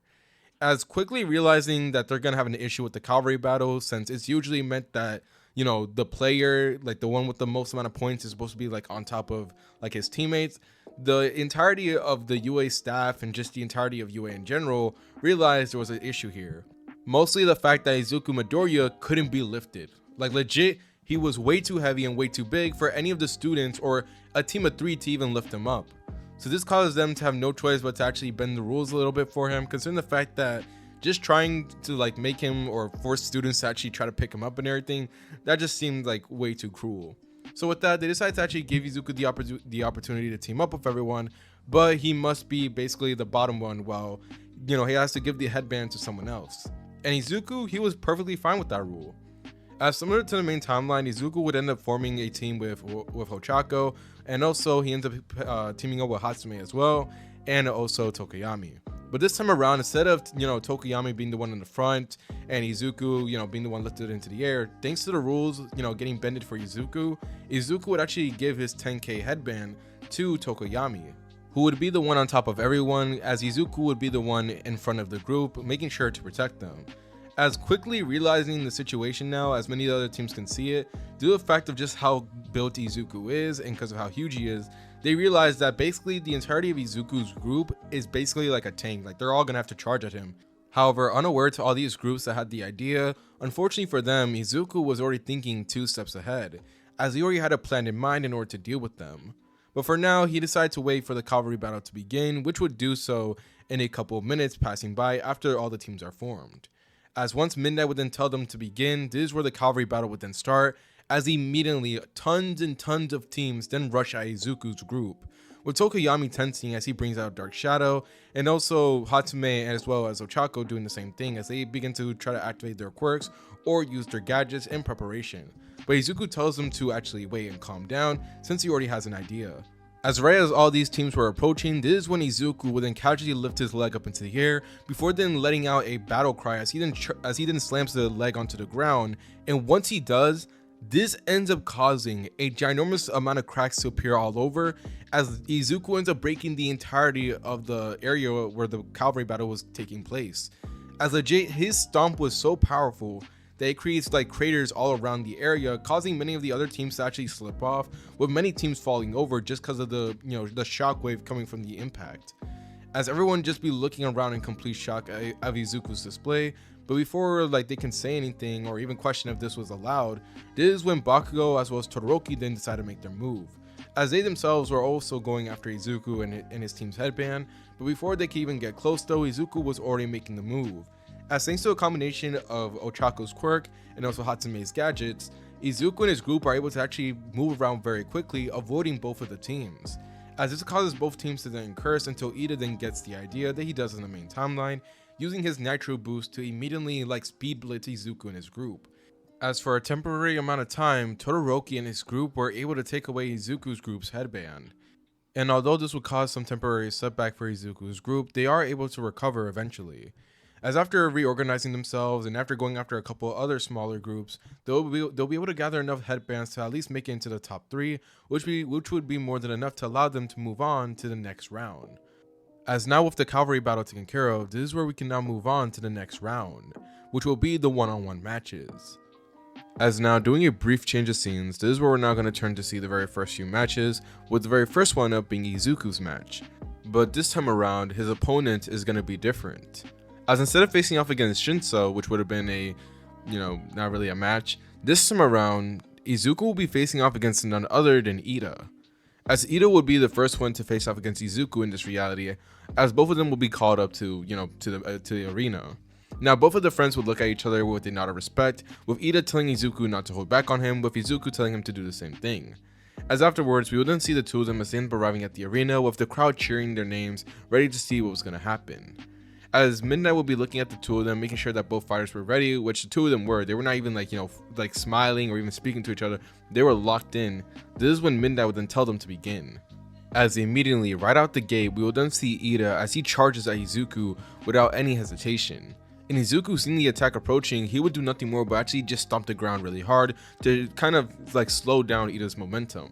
But Iida actually planned ahead when he saw this happening, as right after the ground would like begin to crack because of the force of Izuku's attack, he would actually end up using like all the ground shaking up and everything to give himself a little bit of a boost, as he ends up jumping high up into the air before deciding to land like an axe kick directly into Izuku's like head, as this would surprise everyone and also cause them to get a bit worried, since they thought like that was a little bit of an excessive force, only for them to be surprised, as even though Izuku had got hit head on, he would show little to no damage at all from the attack, as instead he would very casually grab Iida's leg before then suddenly tossing him up into the air, as Iida would get flying through the air as he tries to regain balance, but right before he could, Izuku would already begin to appear above him. As Izuku literally just jumping up into the air, he's able to catch up to Iida, and without any hesitation, he would then punch Iida directly into the ground, causing the entirety of the arena to shake up as everyone looks on in awe. Now Iida, after taking such a hit, you would think that he would be down for the count, and while you're not too far off from that one, he would still show some fight left, as even after taking such heavy damage, he would still be willing to get up. But you can see that just tanking that blow took a lot from him, as he would already be bleeding and showing signs of being tired. Meanwhile, Izuku, after landing down on the ground, which ends up shaking up the arena even more, he just calmly stares at Iida, telling him to bring it on. And Iida, seeing this, would immediately chuckle at just seeing how strong his friend is, as he would then tell him that he will. As without any hesitation, this is where Iida then begins to gather up as much energy as he could for this next attack that he was building up. As he decides to go all out on this final attack, the same natural boost that he used earlier to outspeed Izuku, he was going to use it here. But this time around, instead of using it as like a move to gain a large amount of mobility, he was going to use it as an attack. As trying to get as much boost as he can, even though he knows that once he does this, he's going to be out for the fight, he'll be able to gather this much amount of energy in such a short amount of time, which shocks everyone, as they just see like ginormous amount of flames just shooting out from his engines. As Izuku would just be there staring at Iida as he was building up like all this energy, and he'll just stand there ready to tank it, like he'll be ready to face the attack head on. Now, Midnight seeing this, she begins to think that they might have to intervene, considering the fact that this was like a little bit too much. But before she or even Cementos can intervene, Iida would then disappear before everyone's eyes. As legit, before anyone even got a chance to react, Iida would just turn into a blur, as he would just instantly flash towards Izuku, rocketing towards him like, well, a rocket. Meanwhile, Izuku, he would just be there looking at Iida, as even though he couldn't even see him, he would brace himself for the impact. And lo and behold, the impact would be quite large, as Iida, immediately using the momentum from his nitro boost, would immediately turn around and kick Izuku directly in the stomach. And this will be enough to not only send Izuku multiple feet away, but enough to nearly take him out of the arena. As everyone will be looking on in shock, as Izuku will be getting pushed back as he tries to handle the blow. Meanwhile, Iida continues pushing further and further. As if you guys want to reference, think of it as when my guy kicked Madara and they were going up the tree and everything. Think of it like that, but on a much smaller scale, and also it happening in the arena. As Izuku would be continuously getting pushed back and back, all the way until he's at the very edge of the arena about to be kicked off. As Iida would continue putting as much energy as he can, but unfortunately, due to Izuku's earlier blow, and considering the fact that he used Nitro Boost twice now, he used it at the Calvary battle and now in the fight, this meant that basically he was running on little to no energy at all. As right after that short burst and very powerful attack, Iida would unfortunately collapse then and there, as he couldn't continue pushing Izuku, and he just didn't have enough energy to continue doing so. As right after falling down to the ground and collapsing for a brief moment, this is when Iida would then look at Izuku. As by this point now, Iida was tired, he was bloodied, and by this point now, his engines were not even working anymore. He used up everything just to try to win the fight. But even then, he could see that he most definitely did something, as Izuku, even though he's really big and even though he's really strong, even that attack did some pretty large damage. As legit, he got kicked with so much force that it nearly sent him out of the entire arena. So due to that, Izuku, you can see that he's definitely taken some damage from it, but he was still remaining strong, as he stares down at Iida, waiting for anything else to be thrown at him, only for Iida to then raise his hand, as he then declares that he surrenders. As Midnight and everyone else seeing this can do nothing more but, just look on in complete shock, before Midnight would then finally snap out of it, as she then declares Izuku the winner. Now, people seeing this would immediately begin to cheer, and not only cheer for Izuku, but also for Iida, for the great performance that they put up. Meanwhile, Iida himself, he would just be there, feeling kind of down that he lost, but at the same time happy that he was able to, get as far as he did. As right before he would even try to get up, this is when Izuku would then help him out, as in a sign of sportsmanship, the two of them would then shake hands, before then giving a nod of respect to each other. As the crowd seeing this would immediately cheer at the display, as afterwards, this is where Iida would then, be taken away by the medical staff on standby, as Izuku would then be heading off to his room. And as even though the staff would try to help him, asking him if he needs any help and everything, Izuku would tell him that he doesn't need it, as he just walks off over there. But you could see that even Izuku was feeling some type of strain from the attack that Iida had let out. As overall, this would be a great start to the 1v1 matches, as afterwards we would then see the rest of the competitors as they would be going through their own matches, each one of them having their own fights. But at the end of the day, the ones that end up moving on that they did in the main timeline will be moving on in this one. As now with these fights taken care of, this is where we're now going to move on to the second round. So with that said, we're going to do a quick change of scenes. As now quickly turning to Izuku at the very moment, we will now see him in preparation for his match against Todoroki. Now their interaction has remained pretty much similar to that of the main timeline throughout this point, as not much has really changed. However, during the time in which Izuku will be preparing for the fight, and as he would walk out and begin heading off to the arena area, this is when he would then run into Endeavor. Now Endeavor would try going down the same spiel as he did in the main timeline, where he tells Izuku that he's just here to test out Todoroki's skills and everything. But Izuku, after just hearing the way that Endeavor talks about Todoroki, this is when, to Endeavor's surprise, Izuku, because of the fact that he's not like, smaller than him, he's actually equally if not taller than Endeavor, Izuku would be very casually standing face to face with him and would very casually just like, grab him by the shoulder and telling him that his child isn't like, an extension of him, like he should let Todoroki live his life. As Izuku would be trying to give him some heartwarming advice, but also at the same time, he would be giving him a warning, as Endeavor would feel a tremendous amount of force onto his shoulder, enough to the point where he genuinely thought that Izuku was going to break it, until Izuku would then finally let go. As afterwards, he would then head off to the arena area. Meanwhile, Endeavor would just be looking at him in just complete shock, unable to believe that such a child had so much force, even though he really began to doubt that that was even a child in the first place. As now with this whole interaction taken care of, this is where we can now turn to the 1v1 match against Izuku and Todoroki, as both of them will be in the arena area. And after quickly making sure that both of them were ready, this is when Midnight would then tell them to begin. Now to start off, Todoroki would immediately begin to release a stream of ice directly towards Izuku, intending on just freezing him in place. But Izuku was having none of it, as he's very casually able to not only break through the ice by just charging forward, but he's also able to literally shake up the entirety of the arena ground once again. As Todoroki seeing this ends up cursing, as he ends up then using his eyes to make a floor, attempting to slip Izuku up and slow down his momentum. But even that wasn't enough, as Izuku ends up basically football tackling, Todoroki, as he ends up falling down to the ground. Now Todoroki, after getting football tackled and everything, he tries to get up and everything, but Izuku wasn't done just yet. As after tackling Todoroki to the ground, this is when he then begins to punch him multiple times before then tossing him up into the air. As to everyone else seeing this would be an extremely one-sided fight.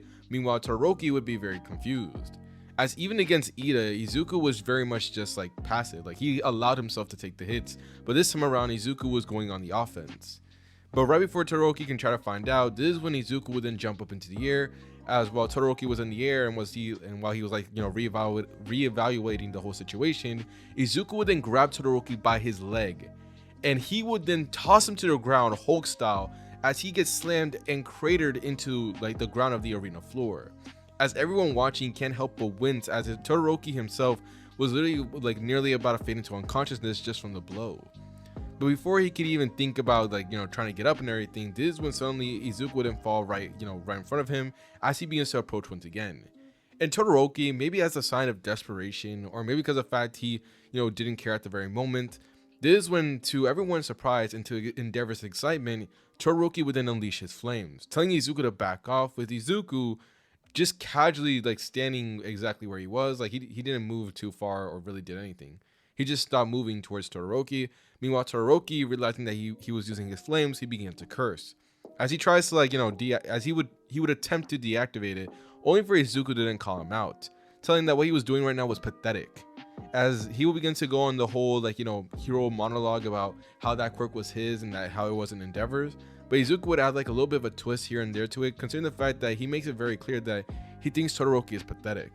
As unlike where Izuku had respect for Bakugo, back during the battle trials and everything, this time around Izuku had little to no respect for Todoroki, especially considering the fact that Todoroki is willing to not only limit himself but also limit his future just in spite of someone else. And in Izuku's eyes, that's the most pathetic thing that anyone could ever do.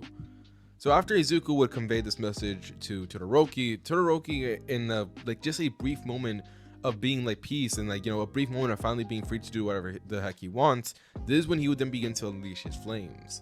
And Izuku, seeing this, then begins to smile, as once again he goes on the offense. Now Todoroki, seeing Izuku approaching, he immediately shoots out a stream of flames directly towards him, with Izuku just casually jumping out the way and attempting to punch him. However, right before Izuku gets a chance to land the blow, this is when Todoroki would then summon out a ginormous ice wall, which is fortunately enough able to tank the blow to a decent extent, as he still gets sent flying by the shockwaves, but it's still enough to not allow him to get hit. As right after collecting himself and right before he fell out of the arena and everything, this is when Todoroki then decides to go all out, summoning out both a ginormous stream of flames and a ginormous stream of ice, with Izuku seeing this, smiling, as this is when he then charges forward once again. As right before everyone's eyes, they'll then see Izuku as he then charges directly towards the wall of flames and ice, as Midnight and also Cementos tries to interrupt the fight again, and this time try to interrupt it earlier, as they can't help but think that this is all a little bit too extreme for students who are literally in in their first term. But unfortunately for them, they will be too late, as by this point now, Izuku had already collided with the wall of flame and ice, as right before everyone's eyes, they will then see him as he proceeds to literally push through the flames and the ice. Like, this is something surprising to them, as Izuku was gaining more and more momentum as he becomes an unstoppable force, charging and breaking through the layers of walls in front of him until eventually he gets to Todoroki. But Todoroki, seeing Izuku in front of him, he tries to release a generous stream of flames and ice for the final time. Meanwhile, Izuku, he would just straight up release a full powered punch, with these two colliding with each other, once again causing a ginormous amount of shockwaves to go throughout the entire arena and also stadium, and also causing a ginormous amount of damage as well. As by the time these shockwaves and everything would finally come to an end, and after the stadium would finish shaking, this is when the results of the fights would then finally come through. And to no surprise to everyone, the winner will be Izuku. As Izuku will be standing, tall and everything, as he will still be standing there in the arena. Meanwhile, Todoroki, he was sent rocketing out of the arena. As legit, he was literally cratered into a wall by this point. He was unconscious, but even unconscious, you could see that he was actually smiling. As Izuku seeing this would, give a nod of respect to him, as this is when he would then raise his fist up into the air. Meanwhile, everyone else in the crowd would just look at this before then cheering. As right as Midnight was finally able to get up, and after seeing the results of the fight, this is when she would then declare Izuku as the winner. As this will cause everyone in the crowd to cheer once again, while Izuku would just be there accepting all the praise before heading off to his room. As this would basically conclude the second round, as the other fights would play out the exact same way, as Bakugo would still face off against Tokoyami and he would still end up winning. As now with all this taken care of, this is where we would then get to the final round, this being the matchup between Izuku and Bakugo. As now, doing a little bit of a brief time skip, we will now turn to the arena once again, as everyone in the crowd will be cheering, waiting for the fight to start. As doing a quick turn to the competitors in the fight, we will now turn to see Izuku and Bakugo, and immediately, to the people that know Bakugo, they could already tell that something is up. As just looking at him, you could see that something was off, as instead of being screaming and telling he's ready and everything, he was calm and quiet. As he would just be staring down at Izuku, getting into a miniature fighting stance, with Izuku doing the same thing. As both of them would continue on with their stare down for a brief moment, this is when Midnight would then finally tell them to begin. As without wasting any time, Bakugo would begin his onslaught of attacks, releasing a bunch of explosions towards Izuku, with Izuku just casually tanking them, not all being affected. However, he would then be surprised, as right after these explosions would be done and everything, Bakugo would seemingly just disappear. As this caused Izuku to be confused for a brief moment, until suddenly he would then hear the sound of small little bits of explosion, coming from above. As Izuku, hearing this, would then look up to see none other than Bakugo, obviously, as he would be up there in the air until eventually he gets high enough. As right after just casually being up there in the air for a brief moment, this is when suddenly you could see that he begins to get a concentrated look on his face as he takes a deep breath. As suddenly Izuku would then actually look up into the air to then see something surprising, as he would see small bits of spark begin to flare up in Bakugo's arms, until Bakugo would then finally unleash the attack. As right before everyone's eyes, and Izuku, in Izuku's eyes more precisely, they will then see the largest explosion to be ever seen in the entire arena. Meanwhile, Izuku himself would just be there under the attack, as he sees this ginormous stream of explosion and flames just rushing towards him, as this would end up hitting him full on. This would literally hit him completely. As this would surprise everyone, as Midnight tries to intervene for the third time, as she begins to wonder if Izuku could possibly die from this one, because in the fact that this wasn't something small, this wasn't something that was able to be shrugged off. This was literally life-threatening here and now. Had it been any other person, they would have most likely died. Except Izuku was no other person. As immediately right after the explosions would die down, as Bakugo would still be in the air, still looking down calmly, he will see Izuku there completely unscathed, other than the fact that he's gotten a bit of scratches here and there, and also his clothes have been severely damaged. And Bakugo, seeing this, he can't help but actually let out a small grin before then getting serious once again. As this is when he then tells Izuku to give him all he's got, with Izuku just nodding in response. as afterwards, this is where the two of them would then just charge at each other, with Bakugo falling down from above and Izuku just jumping up trying to meet him in a head-on collision. As right as the two would then prepare their attacks, this is when the two of them would then collide in the middle. As immediately you can see ginormous shockwaves then be sent out, as both attacks would, obviously shake up the entirety of the arena and also the stadium itself. But you see, Bakugo was not done just yet, as he actually allowed Izuku to do all this as Izuku fell for Bakugo's trick. As using his, explosions to move around in the air, and due to the fact that Izuku couldn't touch the ground, this is when Bakugo then begins to use this to his advantage, as he unleashes stream of explosions, facing off against Izuku while in mid-air, using his explosions to maneuver and land explosions and land unique attacks all over Izuku's body, before eventually Izuku would then crash down to the ground. Now everyone seeing this would then cheer for Bakugo's creative tactics, as Bakugo himself would then eventually fall down to the ground, actually calling out Izuku for it, telling him that he realized that Izuku was most powerful whenever he was actually on the ground. But considering the fact that Izuku would oftentimes leave the ground, sometimes because he likes to toss his enemies up into the air, he realized that Izuku didn't really have too much control at that moment. As after all, he's way too big and he didn't really have anything when he was stuck in the air, so that gave Bakugo the perfect opportunity to capitalize. As Bakugo would break all this down to Izuku, meanwhile Izuku himself, he would get up and just completely shrug it all off, telling Bakugo that was pretty good, but he tells him that it's not going to happen again. And Bakugo seeing this would then smirk, as once again we would then see him gain that concentrated look on his face, as for a brief moment all you could see is bits of sparks appearing on his hand, before suddenly all you would then see is a ginormous explosion be released. As Izuku himself seeing the explosion would then grit his teeth, as once again he would get hit by it. Now Izuku, he would tank the explosion obviously, as it's not going to really do too much to him, because he has Juggernaut's abilities, but because of the fact of just how large the explosion was, and because of the fact of just how much of a wide area it covered, this caused Izuku's vision to be temporarily gone for a brief moment, giving Bakugo the cover that he needed to immediately begin using it to his advantage. As he immediately begins to release explosion after explosion, blinding Izuku, landing attacks here and there, as he was not holding up at all. Meanwhile Izuku, he would just be there forced to take the hits, as unfortunately due to his vision being impaired and due to the fact that Bakugo was moving really fast, there wasn't really much else that he can do. But also at the same time, Bakugo couldn't really do too much to him, considering the fact that all the attacks that he was letting out, while yes there were a lot of them, and while yes they temporarily stunned Izuku, they didn't do anything else after that. He wasn't really taking any real damage, and anyone else with a brain can realize that this was not going to work. And Bakugo himself had already realized this for a brief moment, as he only needed to do this for just a bit of time before he can gather the next huge explosion, which would be at that very moment. As right after making a quick stop, Bakugo would then release another ginormous explosion, as he sends it directly towards Izuku, but this time he wasn't done, as he releases barrages of these ginormous explosions, as even though his arms would be going through basically the most amount of pain that he's ever gone through, he would still be willing to release all of this just for the chance to beat Izuku. And Izuku himself, he'll be tanking these explosions, but this is when he then realizes the real problem and exactly what Bakugo was trying to do, as Bakugo had done all of this just to push Izuku out the arena, as that was his main goal. Taking inspiration from what Iida had done earlier when he faced off against Izuku, in which Iida basically went all out, nearly breaking his legs and basically breaking or wasting up his entire body just to push Izuku out the arena, Bakugo decided to do the same thing. As Izuku seeing this would, mentally compliment Bakugo, as this is when he then gets his own idea.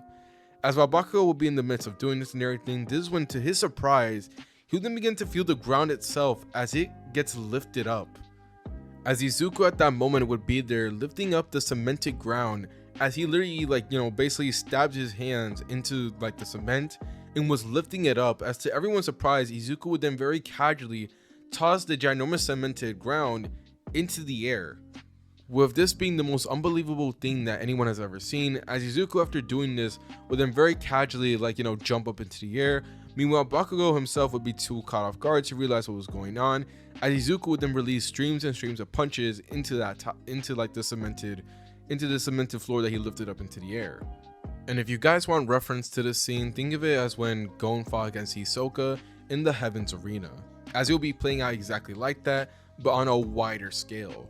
As Bakugo himself would literally be, stunned by all this, as the tremendous force from Izuku's attacks and everything will be more than enough to not only cloud his vision but also stunt him temporarily.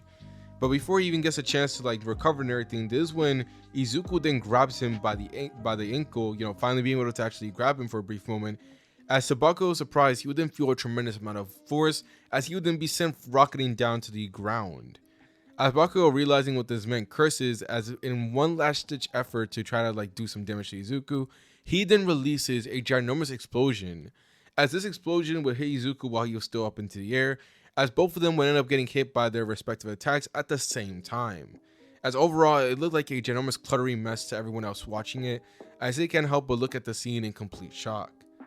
As by the time finally everything settled down, as dust was covering the entire area, this is when they'll then get a good look to see what happened. And when they did, they'll be surprised by the results.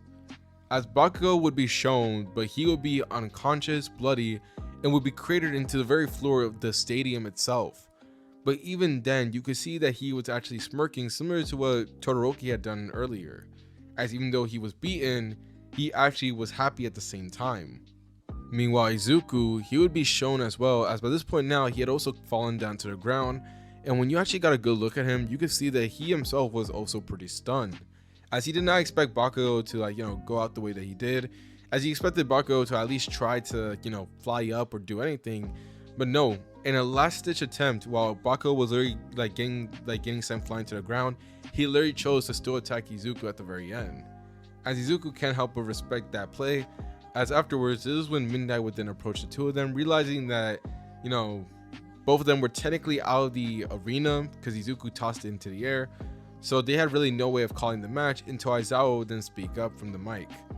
As without any hesitation, he declares Izuku the winner, stating that the reason why is because of the fact that Izuku was the one to actually get out the arena last, while Bakugo was the first. As hearing this will cause immediately everyone to then just begin applauding, as they all begin to give their cheers and respect the two fighters for this amazing sports festival that they've given them. Meanwhile, Izuku himself, he would be there listening to everything, as now finally realizing that he actually won the sports festival, just because Izuku didn't finally loosen up a little bit, no longer being locked in, as he then just smiles, feeling accomplished and feeling very happy about how he performed. As right afterwards, this is where we then see him close his eyes as he decides to take a little bit of a nap here and now, as this is where we're now going to do a time skip. So now flashing forward to the next following weeks that goes by, we will now turn to see the students of Class 1A, as by this point now they have gained a large amount of popularity. As following the sports festival, obviously they'll be much more noticeable in public, with Izuku being especially noticeable considering the fact that, well, not only is he the larger student, but also considering the fact that he won the sports festival. And speaking of that, because Izuku won the sports festival, he would also gain a large of attention from the heroes as well, with many of them wanting to sign him up for their internship, which will be another thing I'm going to get into. But before that, I do want to let you know that during this time, while Izuku will be preparing for the internships and everything like that, we also got that brief intermission where they came up with the hero names. And in this timeline, Izuku's hero name isn't Deku, it's obviously going to be Juggernaut. And the main reason why is because the fact that it really suits his ability, and also because of the fact that I honestly had no idea what else to really call him. Legit, what do you call this version of Izuku? He's 7'5", 800 something pounds. Come on. There's really no better name than Juggernaut. Unless, of course, any of you guys have a cool name. If so, please type it down below in the comments. I'd really like to see it. But still, moving on from this though, we will now turn to the hero internships, and for these events, I'm going to be skimming past it, mostly because of the fact that most of these events don't really affect Izuku's story too much, and because of the fact that Izuku, he's not going to be there for the whole Nomu and Stainkiller arc incident. Mostly because of the fact that Izuku doesn't have one for all, and also because of the fact that he's not, he's not like a disciple of All Might. So I don't really see him heading off to go train with Gran Torino. So that means that Izuku would just be doing the hero internship, but with an entirely random hero, but would still be getting in that training at the very least. As moving on from these events, this is where we then get the final exam, which during these events I'm going to be skimming past the larger majority of it. As during this time, it was mostly just to show off the students' improvements and everything, and to show Izuku's improvements, when he had one for all in the main timeline. But this time around, Izuku would just be showing that he was still as dominant as ever. moving past and actually beating a large amount of his classmates, with Bakugo even trying to get as competitive as before, but even then, he was not keeping up with Izuku. However, there will be one interesting thing to note though, and it's the fact that during the time in which they will face off against the teachers, in which Bakugo and Izuku will be teammates, this is where we will then see the interesting fight between both Izuku and All Might, as we will now get into the scene. Changing scenes to a city-like area, we will now turn to see both Bakugo and Izuku, as they'll be walking around this city-like area attempting to find the exit or at least find All Might. As obviously this was the final portion of their final exams in order for them to, pass obviously. But during this point, as they'll be walking, this is when Bakugo will then try to tell Izuku the same thing that he does in the main timeline, mostly for him to stay out of his way and that he'll be facing off against All Might alone. And Izuku hearing this, he shows little to no care and just simply shakes his head, not being able to understand why Bakugo would go about it this way. But before he can even get a chance to criticize him for it, this is when All Might would then make his appearance known. As immediately appearing right beside both of the boys, this is when he then tells them that it's not really smart for them to walk around here out in the open. As without any hesitation, he would then punch Bakugo away, which would be very easy. But when he attempts to punch Izuku away, it would be a lot more difficult than he anticipated. As right as he punched Izuku, this is when to his surprise, Izuku didn't get pushed back at all. In fact, he remained exactly in the same place and just calmly stared down at All Might while grabbing hold of his fist, as he had been able to stop his attack. Now, All Might seeing this would obviously be quite shocked, considering the fact that even though he is holding back severely, and even though he is wearing weighted cuffs and everything, that was still a very powerful blow that would send anyone flying. I mean, heck, look what happened to Bakugo. But Izuku once again proved that he was just built different, as he very casually ends up bringing All Might close before then punching him in the face, as All Might himself would be reeling back from the pain that he felt from that blow, and before he even gets a chance to recover, this is when Izuku would then tackle him directly into one of the nearby buildings. Now, All Might seeing this, curses because of the fact of just how strong Izuku is, as this is when suddenly he would then knee Izuku in the gut before then punching him, which actually causes Izuku to be sent flying a little bit, but not too far, as he just skids back a couple of feet away, getting some distance between him and All Might. As All Might not seeing this opportunity, then tells Izuku that he's, quite impressive, but it's not going to be enough. As now that they were inside the building, this is when, to Izuku's surprise, All Might begins destroying more and more of the walls of the building, until eventually he destroys the entirety of the first floor. As by the time Izuku finds out about what All Might was doing, he would then have the entirety of the building then collapse right on top of him, as All Might had basically just destroyed the foundation of it and was just letting it fall on top of Izuku. And while normally this would be once again a very excessive use of force, fortunately, because of the fact that they already realized just how strong Izuku is, they realized that they didn't really need to hold back too much against him. And All Might would be especially using this to his advantage, considering the fact that he fully believed that he couldn't hold back when he came to Izuku. But while Izuku would be, stuck under the rubble of the building, this is when Bakugo would then try to intervene as he faces off against All Might. And unfortunately for Bakugo, even though he would try, getting a few hits in and he even tries doing the same strategy that he does against Izuku in the sports festival against All Might, unfortunately it doesn't really work out for him, as All Might is able to not only outspeed Bakugo, but it's able to basically just beat him up senselessly, as it was really a one-sided fight from that point.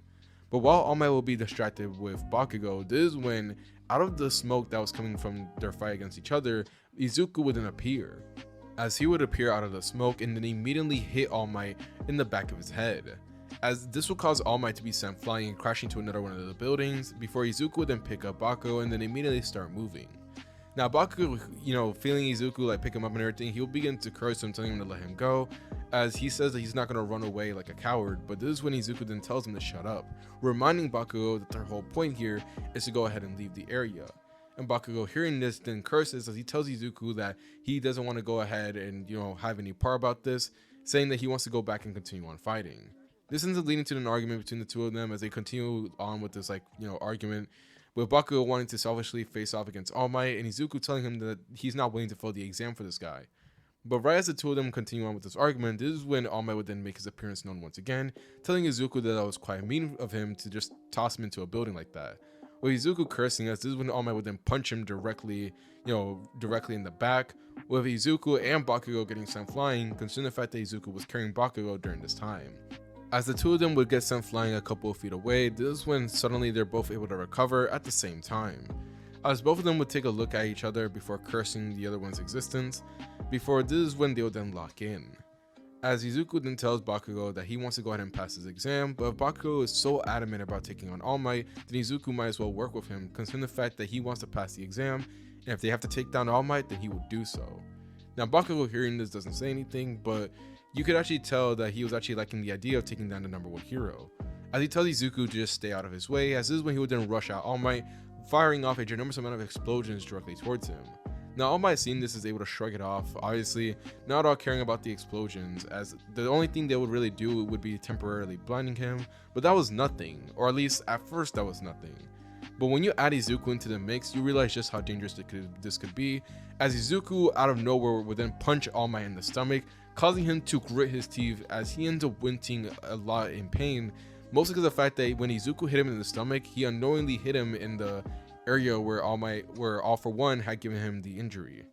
As this causes All Might to immediately, get sent flying and also hunch over, as he felt himself nearly be forced out of his transformation, like his buff mode.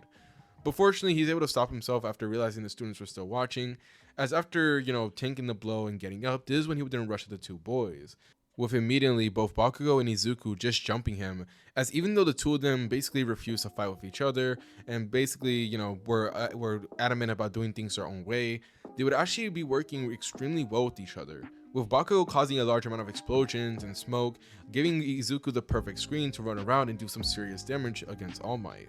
And All Might realizing what was going on and realizing, what these two were doing, he also realized another problem, concerning the fact that as he would try to use his speed to his advantage and everything, because of the fact of how coordinated these two were, he didn't really have too many opportunities to get away.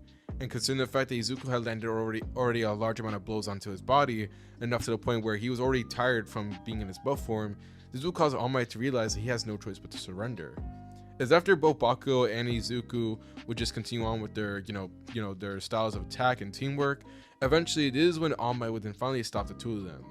As right after the two of them would then stand down, this is when All Might would then announce that he actually surrenders, surprising everyone as he ends up looking at both Izuku as well as Bakugo, telling them that they did an impressive job, as he even gives them a thumbs up. As Izuku and Bakugo would look at each other for a brief moment, confused but also feeling pretty happy that they won.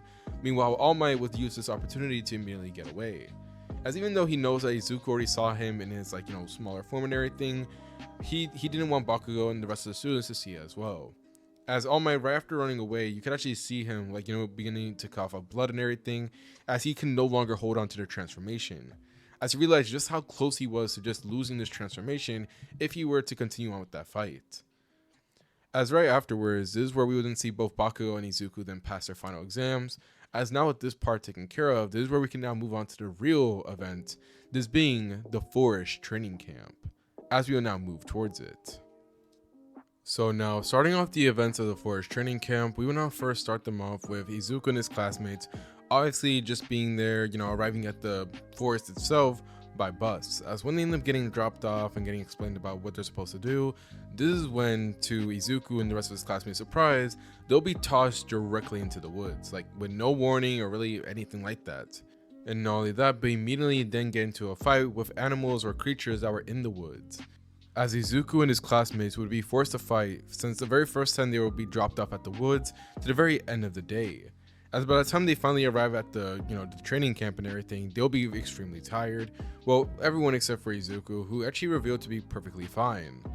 As from this point on, this is where we're not going to be able to skim past a large amount of the events that end up transpiring here. Mostly because of the fact that most of the events that end up happening here don't really change too much from the main timeline, it would have no real impact on the story, as Izuku and his classmates would just be there spending their time at the training camp, with Izuku, getting trained along with the rest of his classmates, as the only real changes end up happening when it's finally time for the trials basically, or what was supposed to be, the midnight trials. As Izuku and the rest of his classmates would be there in preparation to take the trials, this is when Izuku then realizes that he'll have to go alone, because there was an uneven number in class 1A. But while Izuku would be doing this, however, this is when he then realizes something. Something was dreadfully wrong. As while Izuku would be wandering throughout the woods by himself, this is when suddenly he would then begin to see a ginormous amount of smoke then begins to rise out of the entire forest. And not only smoke, but he also can see flames as well. As randomly throughout the entirety of this forest, all you can see is flames and toxic gas in the air. as many of the students around them also begin to realize this, and they begin to panicking, as unaware to everyone else was the fact that they'll be under attack. And Izuku, coming to this realization, this is when he also realizes another thing. Where was Koda? As speaking of Koda, he would be exactly in the same place as he was in the main timeline, witnessing all of this as Muscular would make his appearance known. As Koda, upon seeing Muscular arrive, he would immediately panic, with Muscular telling Koda that he better run along or else he's gonna regret it. However, Koda would just be there, unable to move, as this will cause Muscular to then sigh, mostly because of the fact that he realizes what he needs to do, as he tells Koda that he should have heeded his warning. And Koda, realizing what was about to be done, he immediately begins to back up, telling him not to do it, but unfortunately Muscular was not listening. As he approaches Koda, with a malicious smirk on his face, attempting to harm the child, but before he even gets a chance, he would then be knocked into unconsciousness, as he would then be sidelined by a powerful punch. With this punch being so powerful, it shakes up the entirety of the mountain. As Koda will look on in complete shock and amazement, as Izuku, the guy he's been mean to this entire time, will be there casually standing in front of Muscular, towering over him in fact, and he will be looking at him with the angriest expression that he's ever seen on Izuku's face. As throughout this entire time, Izuku has remained calm, he has remained kind, he has never shown an impression or an expression like this. But here before him, this was someone entirely new. As Izuku will be staring down at Muscular, as Muscular will be bleeding from the head and everything, but Izuku showed no sign of caring at all, as he did arrive there just at the nick of time, right as he saw Muscular approaching Koda. And realizing what he planned to do, Izuku did not hesitate, he acted on instinct. As right now, he'll be staring down at Muscular's unconscious body with a death glare. As right after making sure that he was unconscious and that he did not plan to get up, this is when Izuku would then turn to Koda, who also was looking at Izuku, but also in a little bit of fear, concerning the fact that, he just seen Izuku knock out this humongous man that also was the one who took the life out of his parents. So as Koda would look at Izuku in a hint of fear, this is when Izuku then tells Koda that he has to take him to safety. With Koda agreeing, as he's, too scared to really do anything else, as Izuku would then casually pick him up before then dashing off to get to Aizawa. As upon arriving there, he will see Aizawa, who was beating the crap out of what seems to be like a mud or mush. As right after he sees Izuku arriving, Aizawa would then ask Izuku where he was and everything like that, with Izuku just giving Aizawa Koda, telling him to look after him as he attends to help out the rest of his classmates. Now from this point on, we will then see many of the events then play out similar to that of the main timeline, as we see Izuku then get the authorization from Aizawa for the rest of the kids, including him, to use their quirks.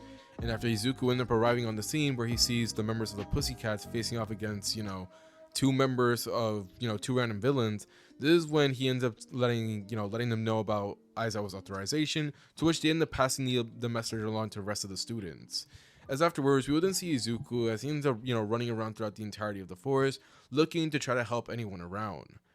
And during this time there, while Izuku will be doing this, unlike in the main timeline where he find his friends and, they would work together and everything, Izuku this time around, he doesn't find his friends, but he does find the source of all the problems.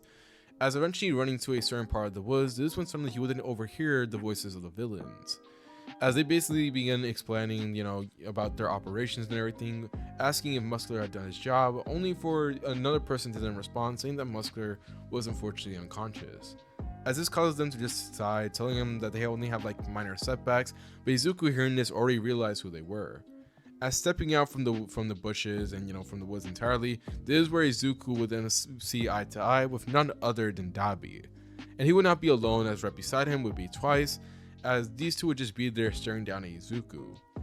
Now Dabi and Twice seeing Izuku would then immediately begin talking to each other, as they then realize that they finally found the person they were looking for. As Dabi, without any hesitation, he tells Izuku that he's gonna have no choice but to come along with them, but Izuku, after hearing this, doesn't say anything. As instead, after looking at them for a brief moment, he would then ask them very calmly if they were the one behind the attack. And Dabi and Twice, after hearing this, then think about it for a brief moment, obviously, being playful about it, before they would then agree. As they would then admit to being the ones behind the attack, as Dabi was just doing this to see how Izuku would then react, only for him to then be surprised. As Izuku, after hearing that Dabi and Twice were the ones behind the attack, he did not hesitate. Moving at such speeds that Dabi and Twice were not able to react to, Izuku was able to appear right before the two of them, grab them by the head, and then slam them into the ground. as this would happen so fast that neither Twice nor Dabi were able to react in time. But yet this was only the beginning, as Izuku, without any hesitation, then begins to run them through the literal dirt that they were in, as neither of the two of them could get up just because of how much force Izuku was putting on them. As Dabi, getting sick of all of this, then immediately activates his flames, as he then shoots them out directly towards Izuku, who ends up wincing in pain just because of the intensity of the heat.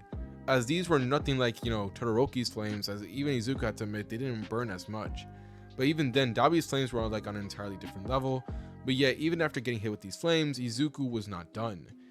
As immediately picking up Dabi without any hesitation, Izuku would then grab him and then toss him into multiple trees throughout the forest, as Dabi himself would just be sent like a pinball throughout the trees. Meanwhile, Twice himself then gets the opportunity to use his quirk while Izuku was focused on Dabi.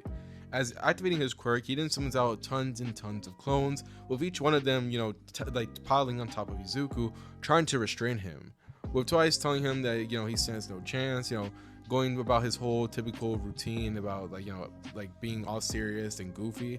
But before he even gets a chance to continue on with this, Izuku would then break out of all these clones and then destroy them, as he rips apart these clones like they're nothing, with each one of them turning into mush or great things, whatever, falling onto the ground, with Twice himself being surprised by how quickly Izuku had dealt with it. And even more surprising was the fact that legit Izuku, right after doing so, would then immediately go after him.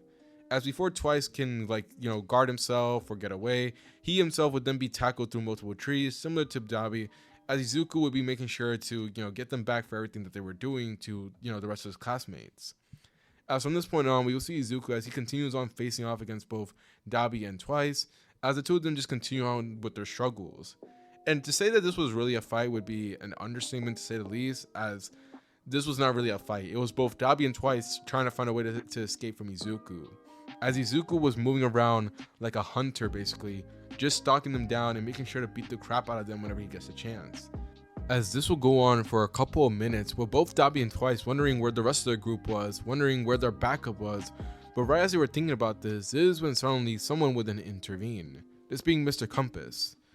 As he would arrive there on the scene, standing on top of one of the larger trees that were in the area, as he would tell Izuku that it's about time that he puts a stop to all these events. With Izuku looking at him angrily, asking him why should he, only for him to then be surprised as the guy then pulls out two marbles, or what seems to be two marbles, from his hat. And when Izuku gets a good look at them, he's able to see two people inside of them. As similar to the main timeline, both Bakugo and Tokoyami had been captured, and Izuku would be there looking at the scene in complete shock, as is when Mr. Compass then tells him that if he doesn't comply, then unfortunately these two were going to meet a rather unfortunate fate. As Izuku, now realizing the situation that he was in, this is when Mr. Compass, Dabi, and Twice then all approach him, asking him one more time what will be his decision. Is he going to surrender, or is he going to continue fighting and let these two suffer, a horrible fate? And Izuku, while he is most definitely extremely powerful, he already knows how strong he really is. And while he most definitely has everything, he has more than enough power to take on these guys, he did not want to risk the fact that his friends could potentially, die because of him. As Izuku, realizing what he needs to do, he then sighs as he then offers up himself, willing to go with the villains in exchange for, his classmates' lives. And hearing this, Compass ends up smiling, as right afterwards, this is when he would then release both Tokoyami as well as Bakugo, as both of them would then fall to the ground unconscious. As right before either one of them could get up or really do anything about what's going to happen next, this is when suddenly a ginormous sludge then begins to appear in front of all the villains and also Izuku, as this sludge would basically begin teleporting every last one of the individuals there. As we see Dabi get teleported, we see Compass getting teleported, we see Twice getting teleported, until eventually Izuku will be left. As right before both Tokoyami and Bakugo's eyes, they'll then see Izuku as he would then be teleported away, with both of them, being surprised by this as they try to intervene, but unfortunately it's too late. As Izuku just casually looks at them before then, just closing his eyes and accepting his fate, as this is when everything around Izuku then fades to black. As similar to the main timeline, the events of the training camp would then come to an end, with a large majority of the students, fortunately enough, still being alive, although many of them gotten injured, but the ending result was still the same. with not only one of the teachers missing, this being one of the members of the Pussycats, but also one student getting abducted as well. As overall, this would lead to a very dark time in UA's history, as they had no choice but to, recover and try to get back from these incidents. As this is where we're now gonna do a brief time skip. So now, flashing forward and also changing scenes for a quick moment, we will now turn to see Izuku once again. But this time around, we will see him inside in a dark room, as he will be strained and, strapped down to a chair, unable to move. As he would just be there looking on with a blank expression, wondering what was going on, until suddenly this is when the villains would then arrive, which would be known as the League of Villains, but also at the same time they weren't just yet. As basically, this was the League of Villains, but, they were not known or really named during this point of the story. But regardless, they had arrived there as they take a good look at Izuku, with each one of them, making certain quips and, talking to him in a very mocking manner, but Izuku would show no signs of reacting or doing anything at all, as he just simply tells them to let him go or else they're gonna regret it. But again, the villains just don't listen, as this is when suddenly one of the villains would then enter into the room, but this time with a small TV box. Now, Izuku, seeing this TV box, would look at it confused until suddenly a individual would then appear on the screen. This being none other than All For One. As All For One would then immediately introduce himself to Izuku, as he begins, talking to him, saying that he's been waiting for a very long time now to get to know him. Meanwhile, Izuku, he'll just be there, as he can't help but feel off, like he can feel something off about this guy. As he continues looking at All For One, who would just continue just being there, on the screen, begin monologuing, saying that, he's very impressed with Izuku, his performance, as All For One, throughout this entire time, he has been actually looking for Izuku. Ever since everything that happened with Shigaraki, in which All For One had basically lost his, his disciple and the one that he was gonna, so-called pass over his legacy to, he actually been like looking for information on Izuku, since Izuku was the one who took him down, and also Izuku was the one who performed so greatly at the sports festival. As All For One was able to connect the details very quickly that Izuku was the one behind basically many of his plans' downfall. So now this was actually a good time to actually get to see the kid in front of him, and he has to admit he was impressed. As he sees Izuku's like, how built Izuku is, and he can see already how strong he is, this is where All For One then begins to get an idea. As this is when he continues monologuing, continues talking to Izuku, until eventually he gets straight to the point about why exactly he even brought him here in the first place. As he tells Izuku that he's someone that's quite impressive and will thrive in this type of world, but the thing is, he can only get so far by himself. As he would begin talking about how the people in UA are going to limit Izuku, and how they're going to ruin him in the future. As he continues going on with this monologue, basically trying to, tell Izuku about the disaster that's awaiting for him if he were to continue trying to become a hero, with Izuku showing no sign of caring at all, until All For One then decides to finally touch it up by explaining exactly why, he's telling all this to Izuku. As this is when he would then give Izuku a proposal, telling Izuku that he has both the power and abilities to accomplish basically anything in this world. And this is when he would then offer him the position to join along with him in order to actually conquer the world itself. Telling Izuku that if he were to be, the one to help them out in conquering the world and everything, then they wouldn't have to worry about anything else. There'll be no such thing as a justice system between heroes and villains. There will just be humans in general. And overall, the world would be so-called a better place if they were under, if they were the ones to rule it. And Izuku, after hearing this, he listens to this for like a brief moment, and he just looks at All For One with the stupidest look on his face, like this, like as if someone just told him something extremely dumb. As without any hesitation, Izuku then says no, telling him that he's not going to become a villain, and that once he ends up getting out of these restraints, that he's going to hunt them all down and take them to jail. As he says this with a cold tone, with All For One going silent for a moment, as this is when he then sighs, telling Izuku that was quite a shame, as since he's not going to cooperate, then he might as well take away that very quirk that made Izuku who he was. As Izuku hearing this would raise an eyebrow, as this is when All For One would then mutter something to the rest of the villains, telling them to continue leaving him restrained, as he's going to be there very soon. As this is when All For One then prepares to leave, but before he does, he ends up leaving something to Izuku that causes him to grow furious. As in a cold tone, this is when All For One would then ask Izuku how Inko is doing, asking if she was still at her job, and Izuku hearing his mother's name coming from the villain Without any hesitation, he breaks out of the restraints and then approaches the screen where All For One was. But unfortunately, All For One by this point immediately shut off the communication, which causes Izuku to then curse, as this is when he then turns to the rest of the villains, who are now all surrounding him and were now waiting for him to attack. And Izuku, seeing this, he'll just tell them in a cold tone that he's gonna break every bone in their bodies, which causes every last one of the villains surrounding him to actually shiver, as this is where Izuku would then begin his fight against the League of Villains. As right off the bat, we will see Izuku as he then charges directly towards Dabi, with him setting out a stream of flames. Meanwhile, Twice in the corner would then immediately begin sending out more and more of his clones, as each one of them would then approach Izuku, attempting to jump him. But you see, Izuku in this state that he is in, which is a state pure of rage, or a state full of rage, he would be kind of unstoppable, really. As even though these amount of clones will be coming at him, and even though he'll be getting hit by Dabi's flames, Izuku showed no sign of caring and shown to be actually ineffective. Like it was unaffecting him at all. As this causes the villains to look at him, in shock and in confusion, as Izuku would then just, power through the flames before then tackling Dabi through one of the walls of the building that they were in, which unknowingly to Izuku would be the same building that all the Nomus were actually being built up. As literally crashing through one of the lab areas where all the Nomus were, still resting or still in the process of waking up, Izuku would go in there and just immediately begin wreaking havoc. As right after tossing Dabi through the walls and getting him through it, this is when he just begins going on a rampage, destroying more and more of the building area, looking to find a way out and get to his mom or All For One, whichever of the two he can get to first. But while Izuku was doing this is when obviously the rest of the villains then try to intervene, but Izuku was having none of it.